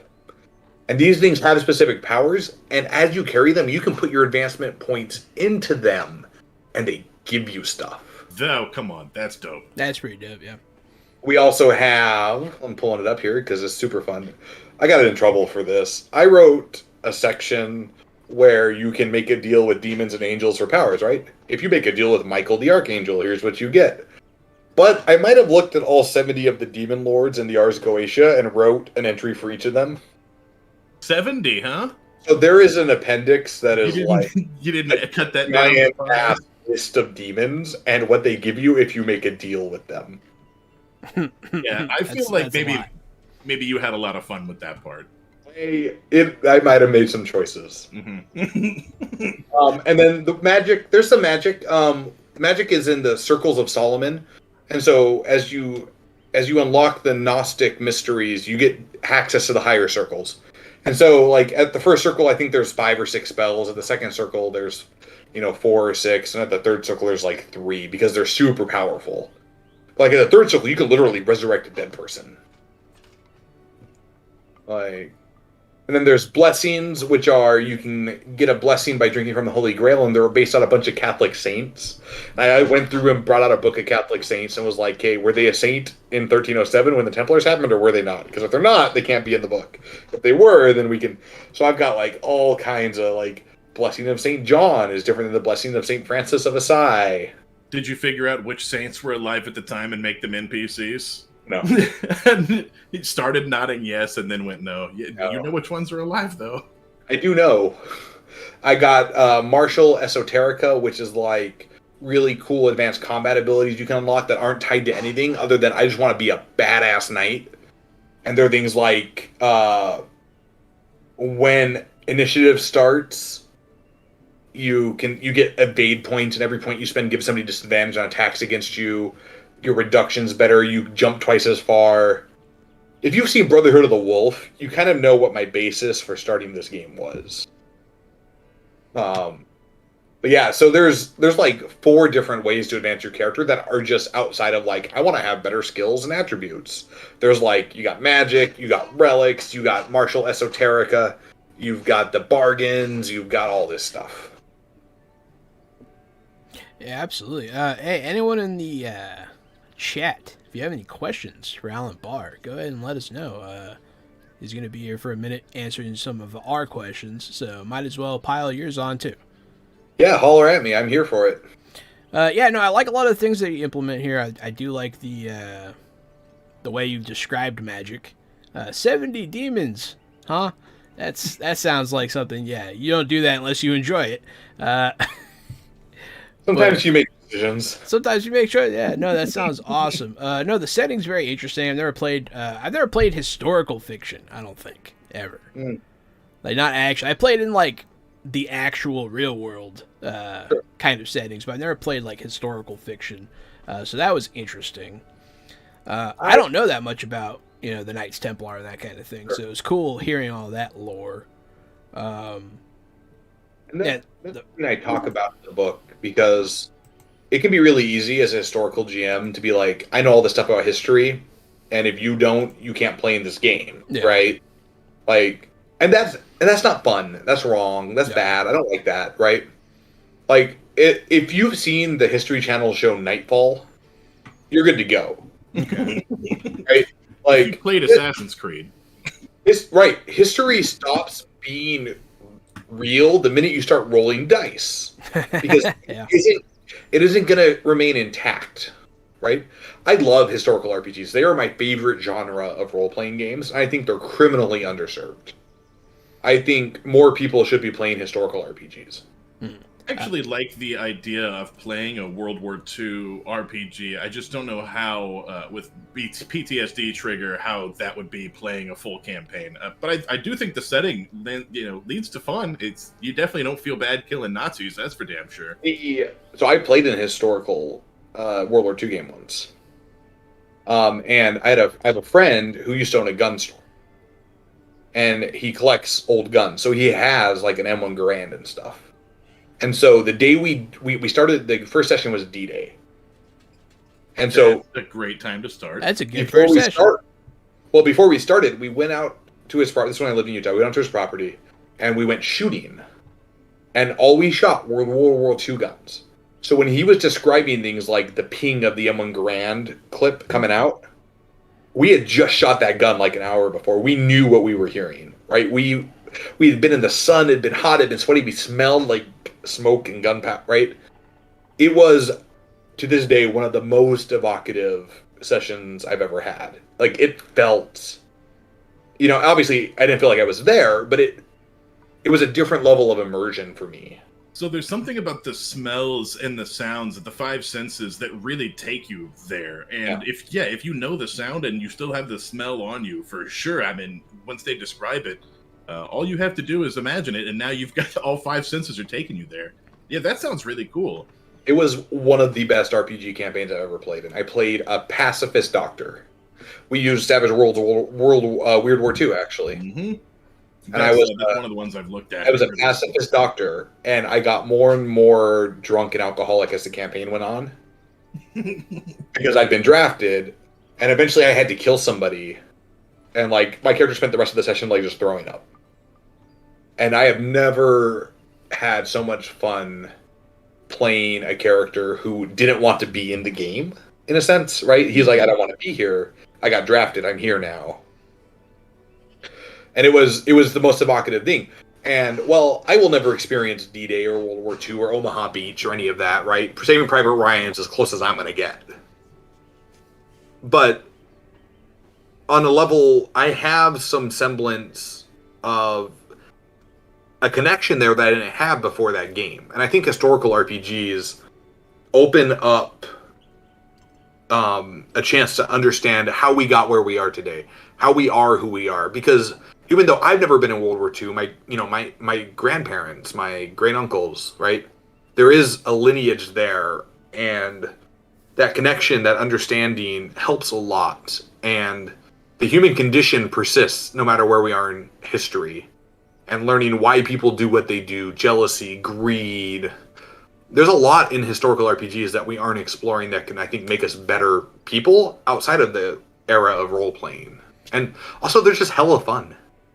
Yeah. Yeah, no, definitely. Yeah, you can learn a lot playing RPGs just in general. You can learn a lot about the human condition by putting yourself in people's shoes. I mean, that's kind of all that role-playing is. Right. We do have a question from the chat from Capricious Nature. How much of the centerpiece do you want the magic system to be in the setting? And how historically accurate did you make the general setting? They are a history teacher, so they're curious. The magic is as central as the GM wants it to be in the conspiracy.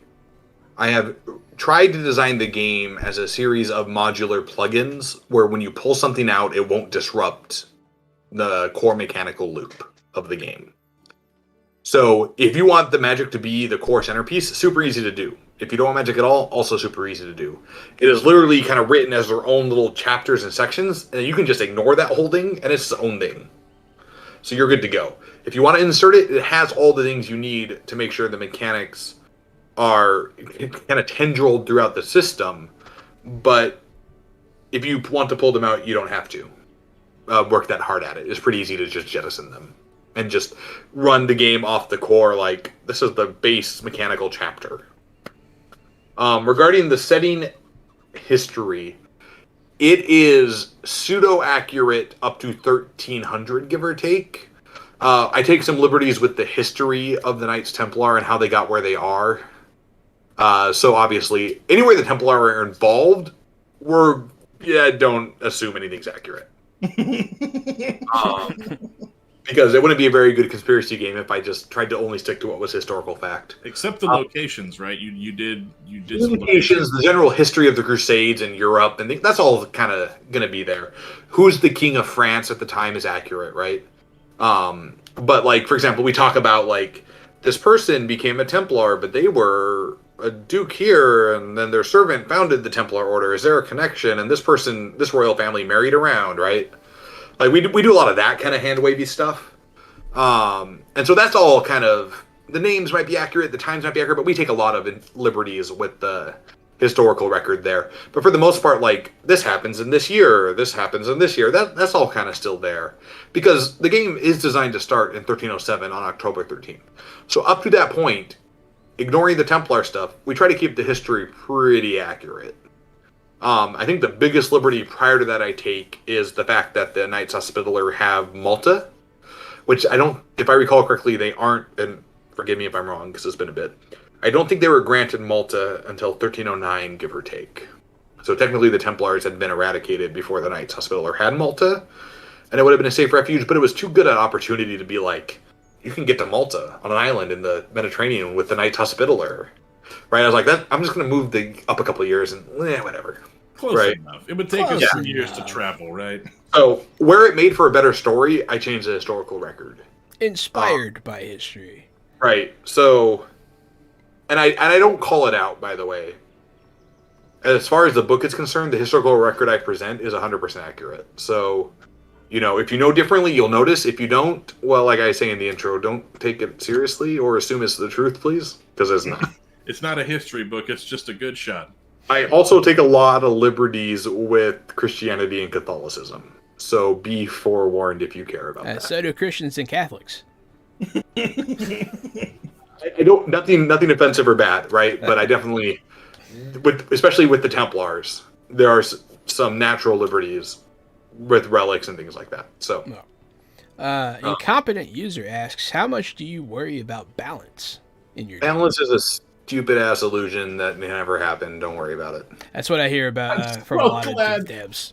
I'm so glad you're here to tell him that, because I know Incompetent User personally, and he is a fucking genius. He's a numbers guy. He fucking sees the patterns. He sees the fucking strategies. He's very, very fucking bright. And balance, he's tore up. He's chewed up by balance, and I'm so glad you're here to tell him that. So, incompetent user, I feel your pain, because before I was a professional game designer full time, I was a data scientist and data analyst and project manager for about 15 years in software. So, one, I get it. I know numbers. I know spreadsheets. Like, I know that shit, right? And I understand it. But two, it's a fucking game. And if I am worrying about if everybody's damage is within 1 or 2 points of each other and there's a median hit point spread, that's bullshit. That's not fun. I'm here to roll dice, I'm here to tell a story, and the rules need to tell me what to do when I roll dice so I can make the right decision and move on. And I'm less interested in making sure everybody has the same experience at the table mechanically, and more interested in making sure that the rules provide a narrative prompt to help everybody tell a story on the same level. I'm totally with you. The CR levels in Dungeons and Dragons seem to mean nothing. Like, if you don't make every single encounter a deadly encounter, then they're not remotely challenging. And it's just like the balance. It's an illusion, like you said. For classes, the Dungeons and Dragons is not balanced for PvP. For certain, you can't fight another class, and so at some point, you're not balanced to the enemies. You're not balanced to each other, and it is just this illusion of balance they've created. And no matter how well I design a game, the dice are gonna fuck it up. Yeah. Right. And Dice don't lie, man. And my goal as a designer is to put on the character sheet and in the rule book, to put the guidelines and the rules you need. So, because storytelling games, well, not storytelling games, any role-playing game, it's about a medium where the audience is the author. Right? This is the only storytelling medium where the audience is an active author in the story at the same time. They are experiencing the story. Yeah. There is not another storytelling medium that works the way RPGs do. And so my goal is that the mechanics should help you tell the story. They don't need to be balanced. They don't need to be statistically the same. What they need to do is give everybody at every level of role-playing the same chance to tell the story with the same impact and the same weight on the narrative. And that's what matters, right? The ability of the game to put narrative scaffolding around you so you can tell a story at the same level as someone else. Excellent. That's all game mechanics are supposed to do. They're not supposed to make sure everybody feels the same when they roll dice. They're not supposed to make sure every damage roll is within an appropriate percentage median of every other damage roll. They are there to make sure when we are telling a story that we are able to lean on these rules to ensure that the narrative weight remains evenly distributed between the participants and the authorship of the game. So that is what balance is. It's narrative weight. It's not dice. It's not percentages. It's not probabilities. It's how well can I tell the story? And if I need help, how well does the game support that help I need when I am telling the story? That's mechanical balance. Yeah, no, that sounds like really good advice. I'm going to have to remember that when we start writing our modules and games and stuff. Gary, I think you had a couple of prepared questions, right? Yeah, I had one of my favorite questions to ask people is just, how did you get started in this hobby? Because all of us have a different story and a different game, right, that really hooked us. So tell us how you got here. D&D 3X. So I can't remember if it was 3.0 or 3.5 at the time. I want to say 3.0 based on the year. Boy Scouts in the backwoods of Minnesota. Somebody had brought the 3 core D&D books, and I was like, what the hell is this? This is the best thing ever. I was like 12, and that was that. So, been doing this for about 23 years now. No, 21 years, sorry. Because I'm 33, yes. So, a little over 20 years now. Started in 3.0 era in 2000. So, and it just never looked back, never really Thought twice. So I think Jahan kind of started in that same era. He was probably 13 or so. My parents, I got my first 4th edition Dungeons and Dragons starter kit in 2007, and my parents at the time said, "Are you seriously going to play that fucking loser game in our house?" And so I didn't know that tabletop role-playing games were a thing. I didn't know they existed. I was in theater my whole life, and like thinking back, like, boy, would I have loved this creative outlet at a younger age, but I didn't get to start until I was 18, right? So I'm late to the hobby, but I just absolutely love it. Well, you know, 4th edition's an interesting place to start because you want to talk about making sure everybody's on the same narrative weight in terms of scaffolding. 4th edition is mechanically brilliant at making sure everybody exists on the same narrative weight. Fourth edition gets a lot of hate, but I loved it. It was fun. Yeah. It was fun and accessible. And accessibility is something that people discount far too often. Yeah, well, I'm guilty of at the time giving it that hate. I was. No, I think at first we were all resistant coming from 3rd. Since it was my first experience, I don't want to say I didn't know any better, but I treated it like it was a role-playing game. I didn't know that they had taken out some of the role-playing, rules or things and made it more crunchy and more combat-y. I didn't understand that.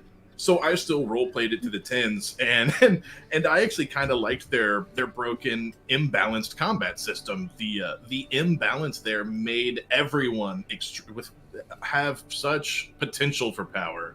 Right. That it was just how you wanted to build, and I liked that.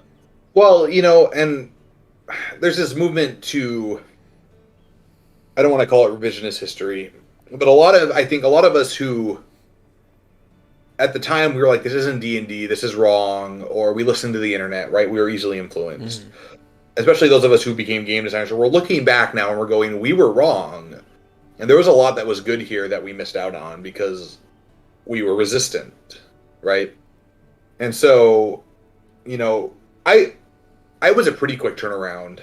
Like I remember when it dropped, I was like, what the hell is this shit? Right. But it was only a year or two later, I was playing it pretty much full time. I liked it, but even until then I could never articulate why. And it wasn't until I was doing game design that I was like, okay, now I actually understand where that switch flipped and what it was for me. There was a lot of really, really cheesy things you could do in 4th edition, like get 1,000 squares of movement in a turn if you had the right boots and the right class. Yeah, and I know that that's a huge flaw in game design, right? And that's what happens when you try to write too many rules and you try to make a rule for everything. Is you wind up making 1,000 loopholes. Yeah, and. I really like 4th edition. Yeah. It was the Sword Mage that turned me around. Ah, man, Sword Mage was so amazing. I read that class and I went, holy shit, every mechanic here makes this class what it's supposed to be. Right? There is not a wasted power in this class that doesn't make you feel like a Sword Mage. It was, and this is a big thing for me. This is something I really struggled with over the last year and a half with the pandemic. RPGs for me are so tactile. Right? Like, I want to sit down, I want to roll dice, I want the rules, and when they tell me to roll dice, I want it to feel like it relates to the genre, right? Yeah. If you're shooting a machine gun on full auto, I want to roll a shitload of dice, right? I don't want to roll, attack separately. I want to, let me just roll, right? And the pandemic made that really hard, but it wasn't until 4th edition that I felt that with the Sword Mage. I got hit, I teleport, I stab you, that feels mechanically like it describes it in the game, and like right. It felt right, and I think as designers, we missed the tactile a lot. So the numbers guys used to shit all over me on the forums because I loved the assassin subclass, or the assassin class. It wasn't even a subclass then, where you could put like death marks on people, and each one was a D6, and you could just put one on somebody every turn. And then you could just pop out of nowhere and blast them for a handful of D6 that all had, that they all re-rolled on ones. And so you're right. It absolutely, I felt like an assassin. I blasted people and I disappeared. And all people on the forums were like, oh, they don't do as much DPS as a ranger. They don't do as much as a rogue. Like, it's the worst striker in the game. but you felt like it, right? Yeah, and given, sure, I do less damage, but I'm also an assassin, so then I disappear again. And so while you're running around in combat... And that tactile feel, right? That feeling of, this is what it would feel like with dice. That's what I want you to feel like when you play Heirs to Heresy as a Templar. That's why the combat system is engineered the way it is. I want you to wade into a troop of peasants that are unarmored in your chainmail with a greatsword going, I don't have anything to fear here. Yeah. And having that feel to switch to the mace and say, I want to ablate this guy's armor. And right. I want the dice rolling as a tactile element of the game to feel like there's mechanical weight to it. That is version. That is definitely hard to do in game design. And it's, because a lot of games just feel the same. Roll dice, do a thing happens, and but like when you give it that feeling. And that's not bad. I don't think that's wrong. It's just, I think there's an extra step we can take as game designers sometimes. And where I see the chance for that step, I always want to try to take it. I would say a good thing, yeah. The vehicle, right? The vehicle is roughly the same for every game. You have words on a sheet, you roll some numbers, and you add what those words tell you to add. But yeah, it's what you do. It's that extra special touch in between that takes every old game from it, and you've done it with the weapons for sure here. Thank you. Yeah, the weapons are great. I love the weapons. Well, thank you. There's another game I want to tell you about, but I'm not going to pitch the game during your time on the channel. I'll send you a games about it. Games. You tell me right now. Let's do it. Okay, so it's an indie game. Jahan and I play tested for him over the summer, and I think he's releasing on DriveThruRPG right now. And the game's called Streets of Peril. He had tried to get Kickstarter funded like maybe a year or two ago, and then decided to self-publish. And so his Twitter is at Streets of Peril. It's Broken Blade Publishing, I think thebrokenblade.com is his website. This isn't the one for Goodman Games, right? No, it's Broken Blade is what he's calling his company. Yeah. Okay, I know this one. So this game is also a historical fantasy. It's really set in like the medieval, I guess it's a little more 1600s. But I think that it's got a kind of a dirty, gritty feel. It's got some neat, kind of nasty, dirty magic. And I think it's a really cool game. And I think that it kind of reminds me, it's kind of got the same vein. You might be interested in what he's working on here. Awesome. Well, I'm going to check this out for sure. Yeah, and he's totally set up his own, I guess, John, what's the system? It's a dice pool system. It is. It's a D6 dice pool system. It's very interesting. And like, you can get different colors of dice for different skills, like the wizard rolls black dice for like knowledge and magic. And those succeed on different numbers than the white. I don't know, it's pretty cool. I'm buying that. That looks great. Yeah, he put a lot of work into it, man. It's a real big book and I think he did it all by himself. He did the layout by himself, he typed it up by himself, the rules, the play testing, and then he outsourced artists. And so it is just to look at it and say, this indie guy who's never been on the boards before is putting up this 250-page book. That's pretty cool. It's a good book. Well, good on them. About a year ago, we released an OSR that was kind of a 1500s grimdark gutter punk kind of thing. So this is up my alley every chance. Yeah, as soon as you started saying you were really into historical games, I was thinking that this one might be more your speed to take a look at. Yeah. Well, and for me, a big influence is I'm a big fan of Pendragon, Greg Stafford's game of Arthurian role-playing. So I've just only ever heard about Pendragon. Since I was so late to the hobby, I really just learned about Pendragon like a year or two ago. Do you have like 2 hours to hear about Pendragon? Yes. Yes. Pendragon is one of the best, if not the best designed role-playing game of all time. So yeah, that was it. That's another good question I should have asked you is, what are some of your favorite sleeper hits of games that people, besides Dungeons and Dragons, right? Everybody knows vanilla. Everybody likes a scoop of vanilla. But what else? What other games are you big on? Damn, 1985. Yeah. So big fan of Pendragon. I think it's a brilliant piece of game design in every sense of the word. There is not a mechanic, page, or word wasted in that game. It is just, you know when you go to a restaurant, you just have that meal, and you're just like for days. You're just like, ugh. Pendragon's that for an RPG for me. Like, I had a cup of cream boba tea like 3 days ago that I cannot fucking stop thinking about. I still want like a milkshake, or I still want cream. Like it's still in I crave it. It was so fucking good. Yeah. So Pendragon's like that. And it's because Greg Stafford is brilliant. In my opinion, the best game designer to ever game design. That's high praise. And Pendragon shows him at his best. So Pendragon absolutely breaks my top 5.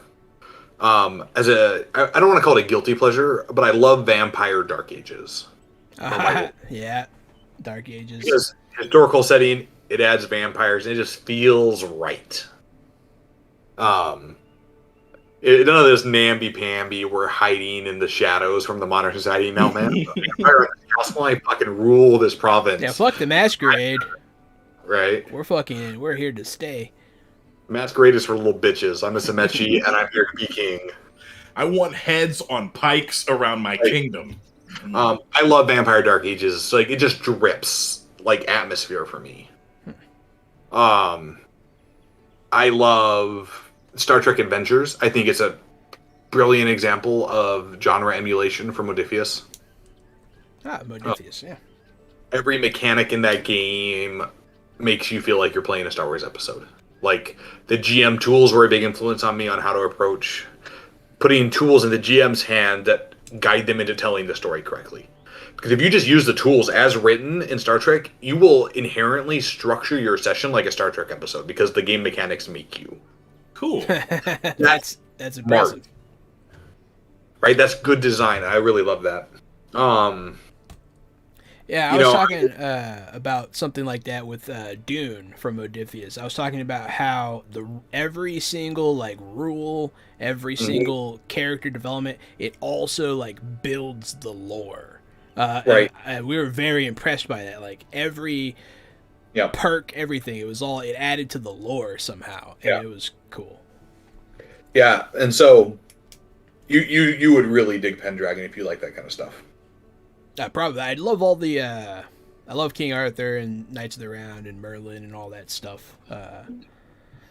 Classic stuff.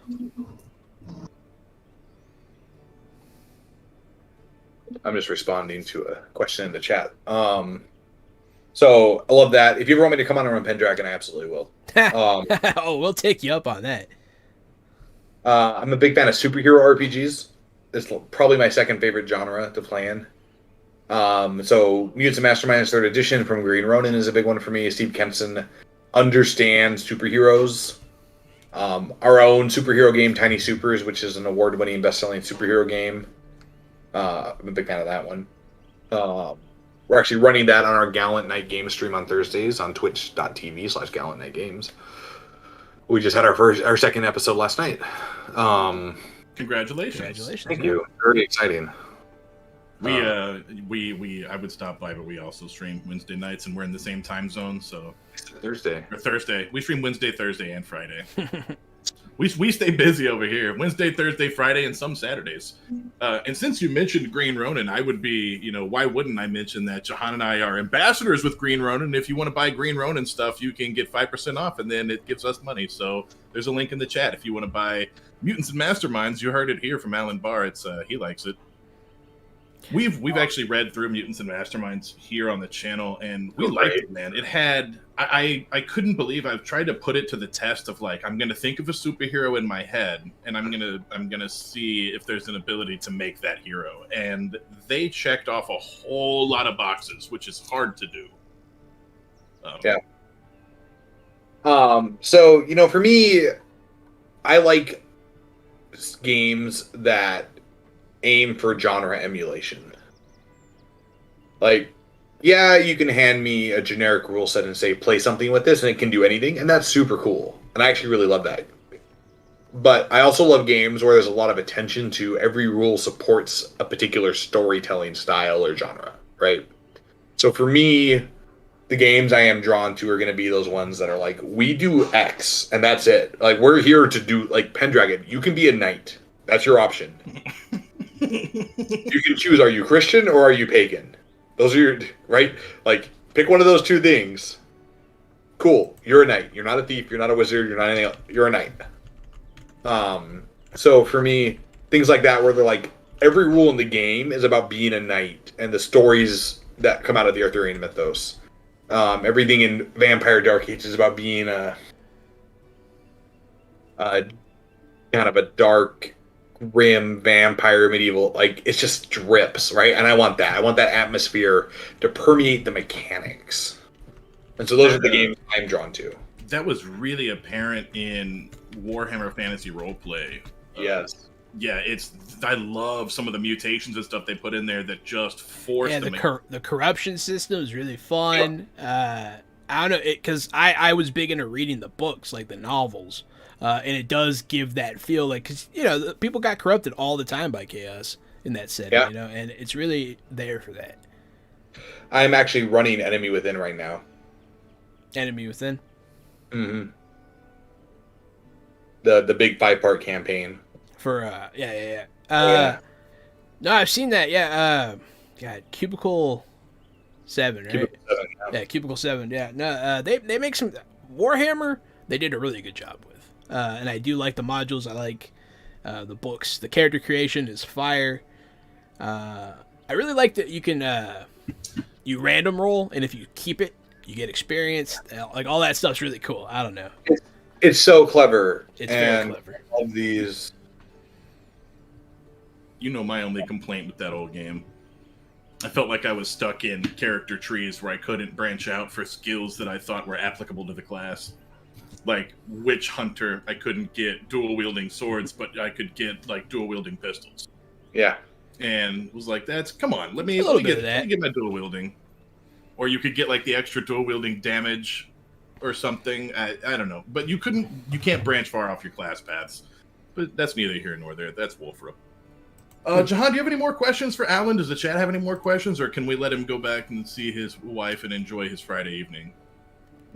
He's like, let me talk about Pendragon. I don't have anything to do. I would just get that at this point. Like, whatever. I got all night. Yeah, no, definitely Capricious. Yeah, we like to bring in the smaller publishers, because they have great games. We want people to see their game, because a lot of people that are new to the hobby, they're just covered in Dungeons and Dragons. They don't even know that other games exist. They think that role playing is Dungeons and Dragons. And the thing is, 5 or 10 years from now, and hopefully even less time than that, Alan he won't be a small company. He'll be a big company. Small developers, small indie guys become somebody. Somebody's got to hire them, and he's got this track record. He's making great games, and we'll see more from Alan in the future. It's no question in my mind. If you Google him right now, you'll find games from him at like 3 or 4 different game publishers. So that doesn't happen on accident. No. We do have a question in the chat for Alan. Capricious wants to know more about some of the systems. Coin and Blood and Tiny Wastelands. Yeah. So Coin and Blood is an OSR gutter punk 1500s grimdark game. So it's a D20 system. If you're familiar with the classic D&D from the 70s and 80s, that's what it's going to feel like mechanically, very deliberately. But it's inspired by I love reading grimdark fiction, like Joe Abercrombie, Glenn Cook, Anna Smith Sparks. I love that Company. Stuff. Yeah. So it is my love letter to that. It is lethal. It is dark. It is scummy. The classes are things like you are a sellsword, you are a cultist, right? There is none of this like I'm a paladin. No, that's bullshit. Mm-hmm. Like, you're a dude who's gonna stab somebody's mom for a gold coin if you can. And it leans into that. So that's what it is. But it's like a very classic D&D feeling vibe, very OSR white box. So if you're familiar with that, that's what you're looking at. Self-contained book. We just did a second edition of it. It was of all our OSRs I've done, it's been the best received, so we did a new edition. Diogo Nogueira and Liz Chaipraticool wrote an adventure. You might be familiar with Diogo from Old School Essentials or his own company, Old School Publishing. Liz Chypratikul is the project design lead on the Avatar RPG that just finished funding on Kickstarter for I thought I recognized that name. Yeah. As well as Angry Hamster Publishing, 7C, stuff like that. And so it's got this grim, dark OSR grit vibe. You know how we were talking about Warhammer Fantasy? It's kind of like my love letter to that. So you can grab that in our web store at shop.galantnightgames.com or on DriveThruRPG or from your friendly local game store.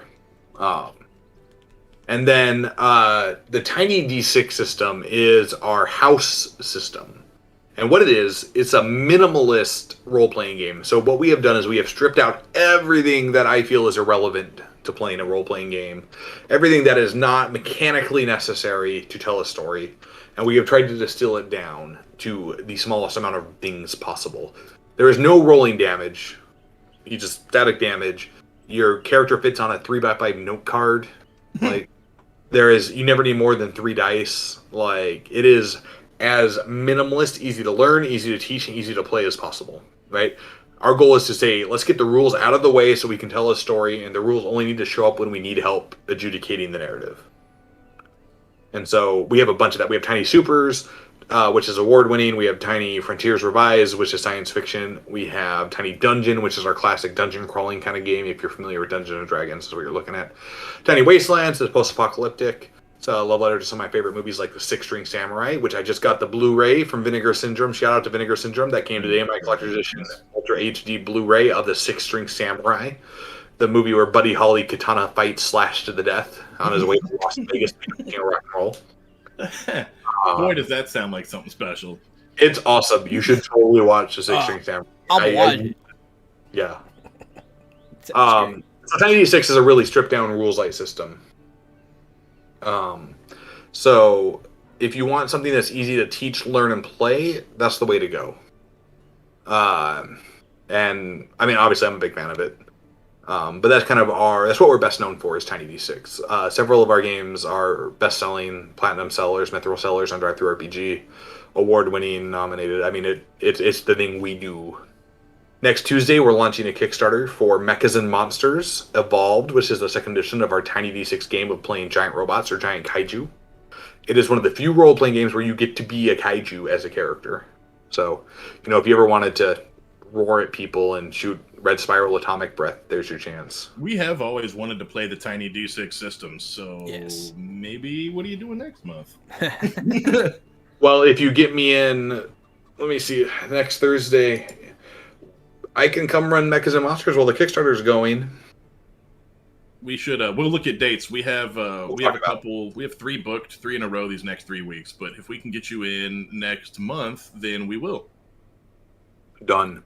Excellent. But yeah. So Tiny D6 is kind of our stripped down house system. It's designed to be all that stuff I was talking about narrative weight and rules being out of the way and not necessary in balance. Tiny D6 is kind of the really distilled minimalist version of that. Like, the rules only take up 40 pages in the rule book, and it's a small paperback book. So, like, I'm not talking like letter-sized books. I'm talking like 40 pages of these little books. And so what we're going for there is that kind of game with those. So, I don't know, capricious nature. I hope that answers your question. I kind of feel like I rambled a little bit there. No, I think that did help them. They say it sounds perfect for their kids at school because they run their school TTRPG club in Taiwan. So they are ESL. So it should be something easy for them to grasp. Awesome. Well, good. Very cool. The Tiny system sounds great. We have been really wanting to play. Pendragon sounds really cool. I made a bunch of notes of stuff I'm going to check out after the stream. Just give it a look-see-loo. Yeah, man, we'd love to feature your games and play some Gallant Knight stuff as well. But Heirs to Heresy is by Osprey Games. Mm-hmm. Yes. So you get that there. That's a great story. So I've always lamented the lack of historical role-playing games. And Osprey started making these role-playing games. I'm like, oh, Osprey writes history books. Like, that's what their big thing is, right? Military history. And so one day on Twitter, speaking of shooting your best shot, I just tweeted at Osprey Games. I was like, "Yo, if you ever want somebody to write historical RPGs for you, holler at your boy." And their RPG team manager, line developer guy was like, "I'm a big fan of yours. Send me some pitches. What you got?" Mm-hmm. Very good. Yes, sir. I was like, "Yo, buddy." Yeah, it's. I mean, I guess you have this. You look like you have the same advice I do. Take your shot. If take a fucking shot. I woke up to a direct message in my Twitter from Osprey going, "Yo, we'll send you a contract. Let's talk." And I was like, "What?" Go run around the house for like 20 minutes. Right. This was a game that Heirs to Heresy is something I thought about for a long time, but it didn't fit my company's profile. It didn't fit what we do and what we're known for. And as a small publisher, this is my full-time job. This is the only way I support myself. So when I release something, I try to make sure it's something I am 100% comfortable with the investment I have to put in. The equation's different when I am the one who has to make a living off it, right? Yeah. So what Osprey did was they came in, they said, "Hey, we think this is a great idea. We think we can do this. Let's do it." And then they enabled me to do it by publishing it, so I didn't have to worry about if I'm going to make rent next month if this game doesn't go anywhere, right? And with their involvement, this game is top notch. This is, in my opinion, one of the best games I've ever written and produced. So I am stoked to be putting it out with Osprey. I couldn't imagine a better partner to work with to make this game happen. When I requested artists, they're like, "Oh yeah, we'll get those artists." I was like, "I want to do this." They're like, "That sounds great. Do that." I was like, "I want to do these crazy mechanics." They're like, "Yeah, that sounds awesome." They were, and when I was like, "I want to do X, Y, Z," they're like, "Well, X is great. Y and Z might be a step too far. Let's walk it back." They were the perfect partner to work with because they were willing to give me enough creative rope to tell a great story, but not so much creative rope that I almost hung myself. Yes, absolutely. That's what you want in a collaborator. Yeah. And so I'm really grateful that Osprey was here because I just don't think I could have made this game at Gallant Knight Games the same way. Would it have been good? Yes. Would it have been successful? Probably. I'm pretty good at this. But it's not as guaranteed when I'm the one doing it because I have to do all the marketing, I have to do all the writing, right? The fact that Osprey was there to make it with me and take some of that work, I didn't have to do the art direction, which is something I do at Gallant, and that's a lot of work, right? I was there to fine-tune the text, and then I was able to hand it off and let them do what they are best at. Yeah, and they did. The art is so good. Oh, they did a great job with it. I love the art. I have to imagine not stressing Knights over layout is relaxing. Oh, you have no idea. Not stressing about art direction, editing, layout. Like, my stress was my deliverable. Mm-hmm. Which, before 2020 was like, we signed the contract, yeah, this will be fine. 2020 hits, I'm like, oh man, I'm not going to hit my deliverables now. Because, 2020 is a garbage fire. But, I can't say enough about working with Osprey. I will always come back to work with them if they reach out to me. I had such a good experience. Oh, that's great to hear, yeah. And working for your own company is hard to work for other people because you're used to having total control. When I make a game at Gallant, the only person who has final say is me, and who is smarter than me. But art direction, me. What editor we hire, me, right? If there's a mistake, that's on me. If it's not good enough, that's on me, right? If the printer messes up, I chose that printer, that's on me. And that's a lot of pressure, and that's a lot of stress. And to be able to hand off to Osprey and trust them and to give up that control is really hard when you're used to it. But I've never felt like I was giving up that control to safer hands than I was with Osprey, and that was super awesome for me. Yeah, it's the second thing we've seen from Osprey. First thing being Those Dark Places by Jonathan Hicks. I believe you know him and our friends. And yeah, we've had nothing but good experiences. So we look forward to doing more Osprey stuff on the channel as well. Yeah, they make great stuff. So yeah, so far nothing but good things to say about them. And we've worked with quite a few at this point. We've been doing this for almost a whole year at this point. Yeah, man. You want me to toot our horn real quick and try to remember everybody we worked with? Yeah, you can try to remember if you want to. I know we started with Artel Sawyer, and they were the first ones who kind of gave us the time of day and helped us out with Cyberpunk Red. They sent James Hutt, the system designer, over to play. Then we went up to we started talking to Troy with Green Ronin. Yeah. And then Troy sent over some stuff for The Expanse, and we had a good relationship with them, and we were starting to give out ships Ships of Expanse PDFs when those came out. Now we have Expanse bundles every Thursday. Oh, there's another one, right, Jahan? Oh, there's a lot. There's a lot, man. I can't remember all of them. We worked. We got to play with Ian Lemke. Yeah. Oh, sure. Ian. Yeah, he came and ran a Expanse module for us. The first time we ever played the Age system, Ian Lemke taught us. So that was really cool. Still want to play with Owen. Playing with Owen Wilson is on my list of things to do before I die.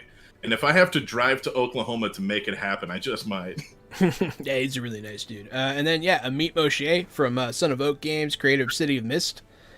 He's a good friend. And City of Mist is such a great game. They're running a Kickstarter right now, aren't they? What's that? Aren't they running a Kickstarter? Yeah, they're running a Kickstarter. Go check it out right now. They're running the Kickstarter Queers. The Queer Senpai, not Senpai, Sentai. I always say Senpai. The Queer Sentai suit action RPG where you use the power of understanding and rainbow empathy to defeat your enemies. And it looks really cool. They have an anime song that he commissioned. And I think it's called Rainbow Empathy. And it's kind of a bop. And yeah, they just put out such good content. Meet Moshe, a big friend of the show. Check them out on Kickstarter. And then, man, it's hard to remember everybody. But yeah, Arzel Sorian took a shot on us when we were just starting out. We had no followers. And that was really nice of them. Awesome. We've all come so far. Alan, like I said, we'll see you again in the future. There's not a doubt in my mind that you will keep making awesome games and we'll keep inviting you back. Because you've been doing this full-time for, 3 years already? That's it? Only 3 years? Since January. Just this 1 year, then, full-time? Since this January? I've had Gallant Knight games. We've been producing games since about 2015. Okay. But it was always a side hustle. I went full-time in January with Gallant Knight games. Man, what a mark you've left, sir. Because, even when I'm not, looking for your stuff, or, your name pops up all over TTRPG, Twitter, and everything all the time. Oh. Mm-hmm. I do not feel like that, so that's good to hear. Thank you. It is an industry where you feel very... It is... The margin to success is so small that it's easy to be successful and not be successful, right? So it's definitely something that is a giant point. I mean, I'm coming on, what is it? It's 10:20 at night where I am, which means I am coming on a 16-hour day at this point, working on... Hell yeah. Right? And that's a normal Friday. No. So, your game designer friends who make the games you like, they're burning 70-hour weeks to make this stuff happen if that's their full-time gig, and they're hoping they can make rent. So leave them a review, leave them a nice tweet. They love that stuff. That's what keeps them going in the morning. I love that game designers are... anytime you ask a game designer what games they're playing, they're just so fucking drained. I don't play anything anymore. All I do is fucking make games all day. It's hard to make a living doing it. I gotta be honest. It's a battle. And a lot of us, there's a reason we burn out. Yeah. Because we gotta kill ourselves to make it happen. I've got 3 books coming from printers right now that we're gonna manually ship out of my garage. Damn. So not only am I designing the games and doing everything, I'm also physically shipping them to people. It is small business at the smallest, and it's a lot. So, nothing but love for my fellow game designers who are making it work, because it's a rough hustle. Yeah, you always see people slinging dirt on Twitter about what game's the best and what tabletop, who's got the best engines, but you never see game designers slinging dirt at each other. Everybody's kind of just on the same page. I don't think the only time I've ever seen that was with when TSR came back. That's the only time. I've never seen other game designers talk shit about each other before. We know how hard it is. Yeah. There's that empathy. Gallant Knight Games has been doing this for 6 years now, and we've got a catalog about 500 items deep, and that's so much work. Like, we have a monthly easing on our Patreon that, like, you know, it getting like a 20-page zine out every month, and it's a lot of work. I'm like dying. I'm like, it's 20 pages. What's happening here? But that's the stuff that keeps the lights open. That's the stuff we've been doing for 3 years, you know? So when Osprey comes knocking and they're like, hey, we'd like to pay you to make this game, and we want to help you make it the best you can, you say yes and you take it. And, you know, you work with the good people in the industry because that's the reason you stick in it, you know?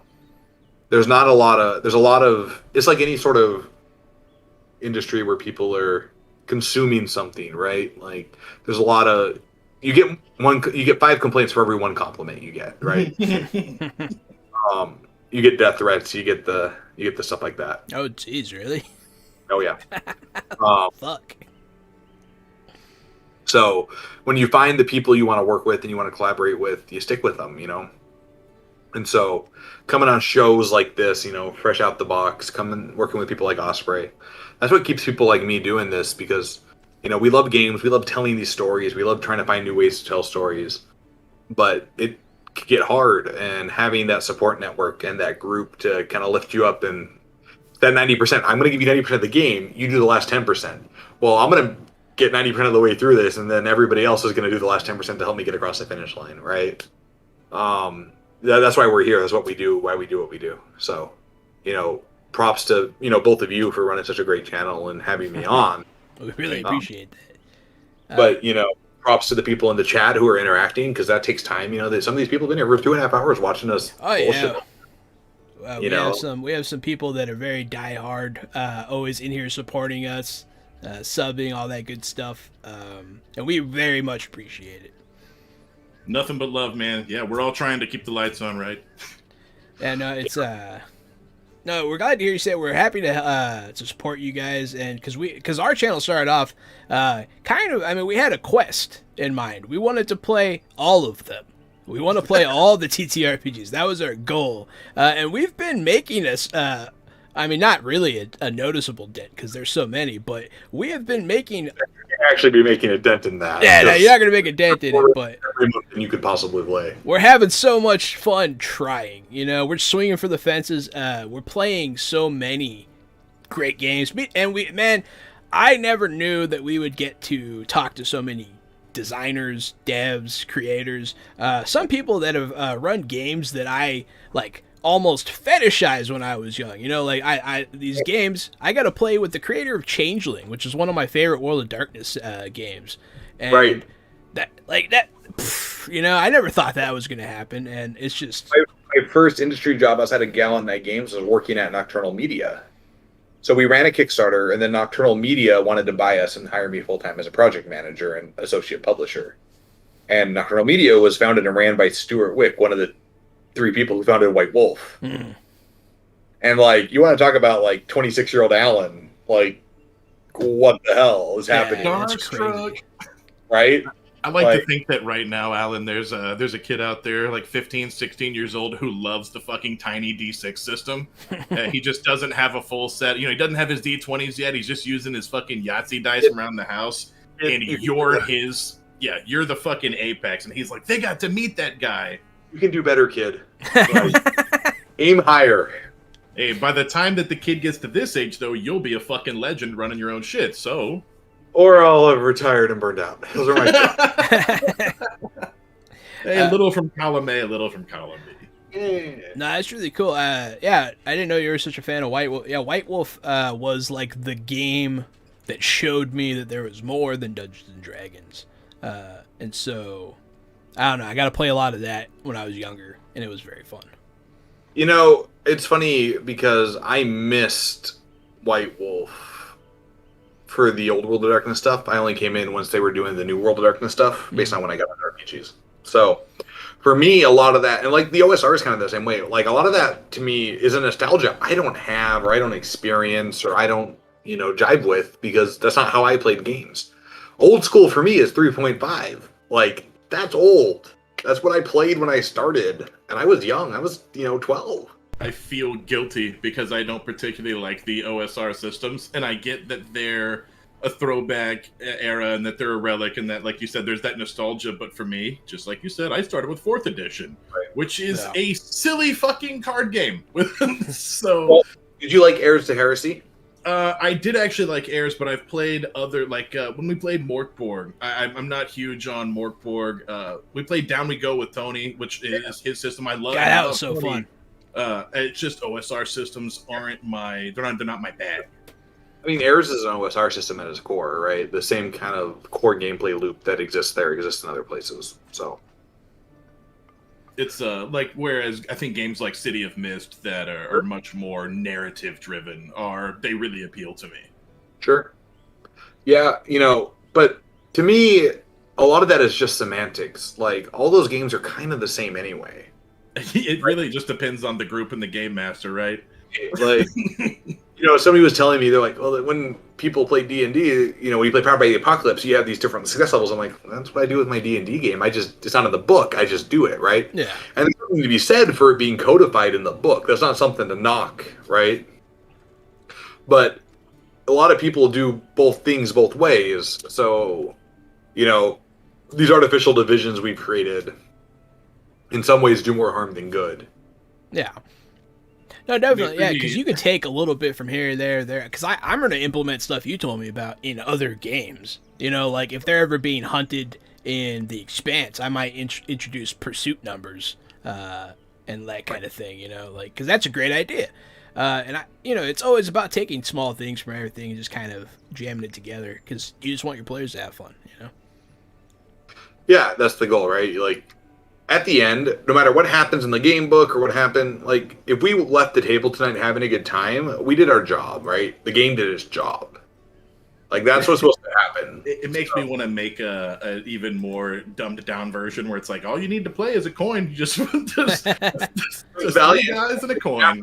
A coin-based RPG. That's really all you need, right? Toss a coin to your Witcher. A bard story.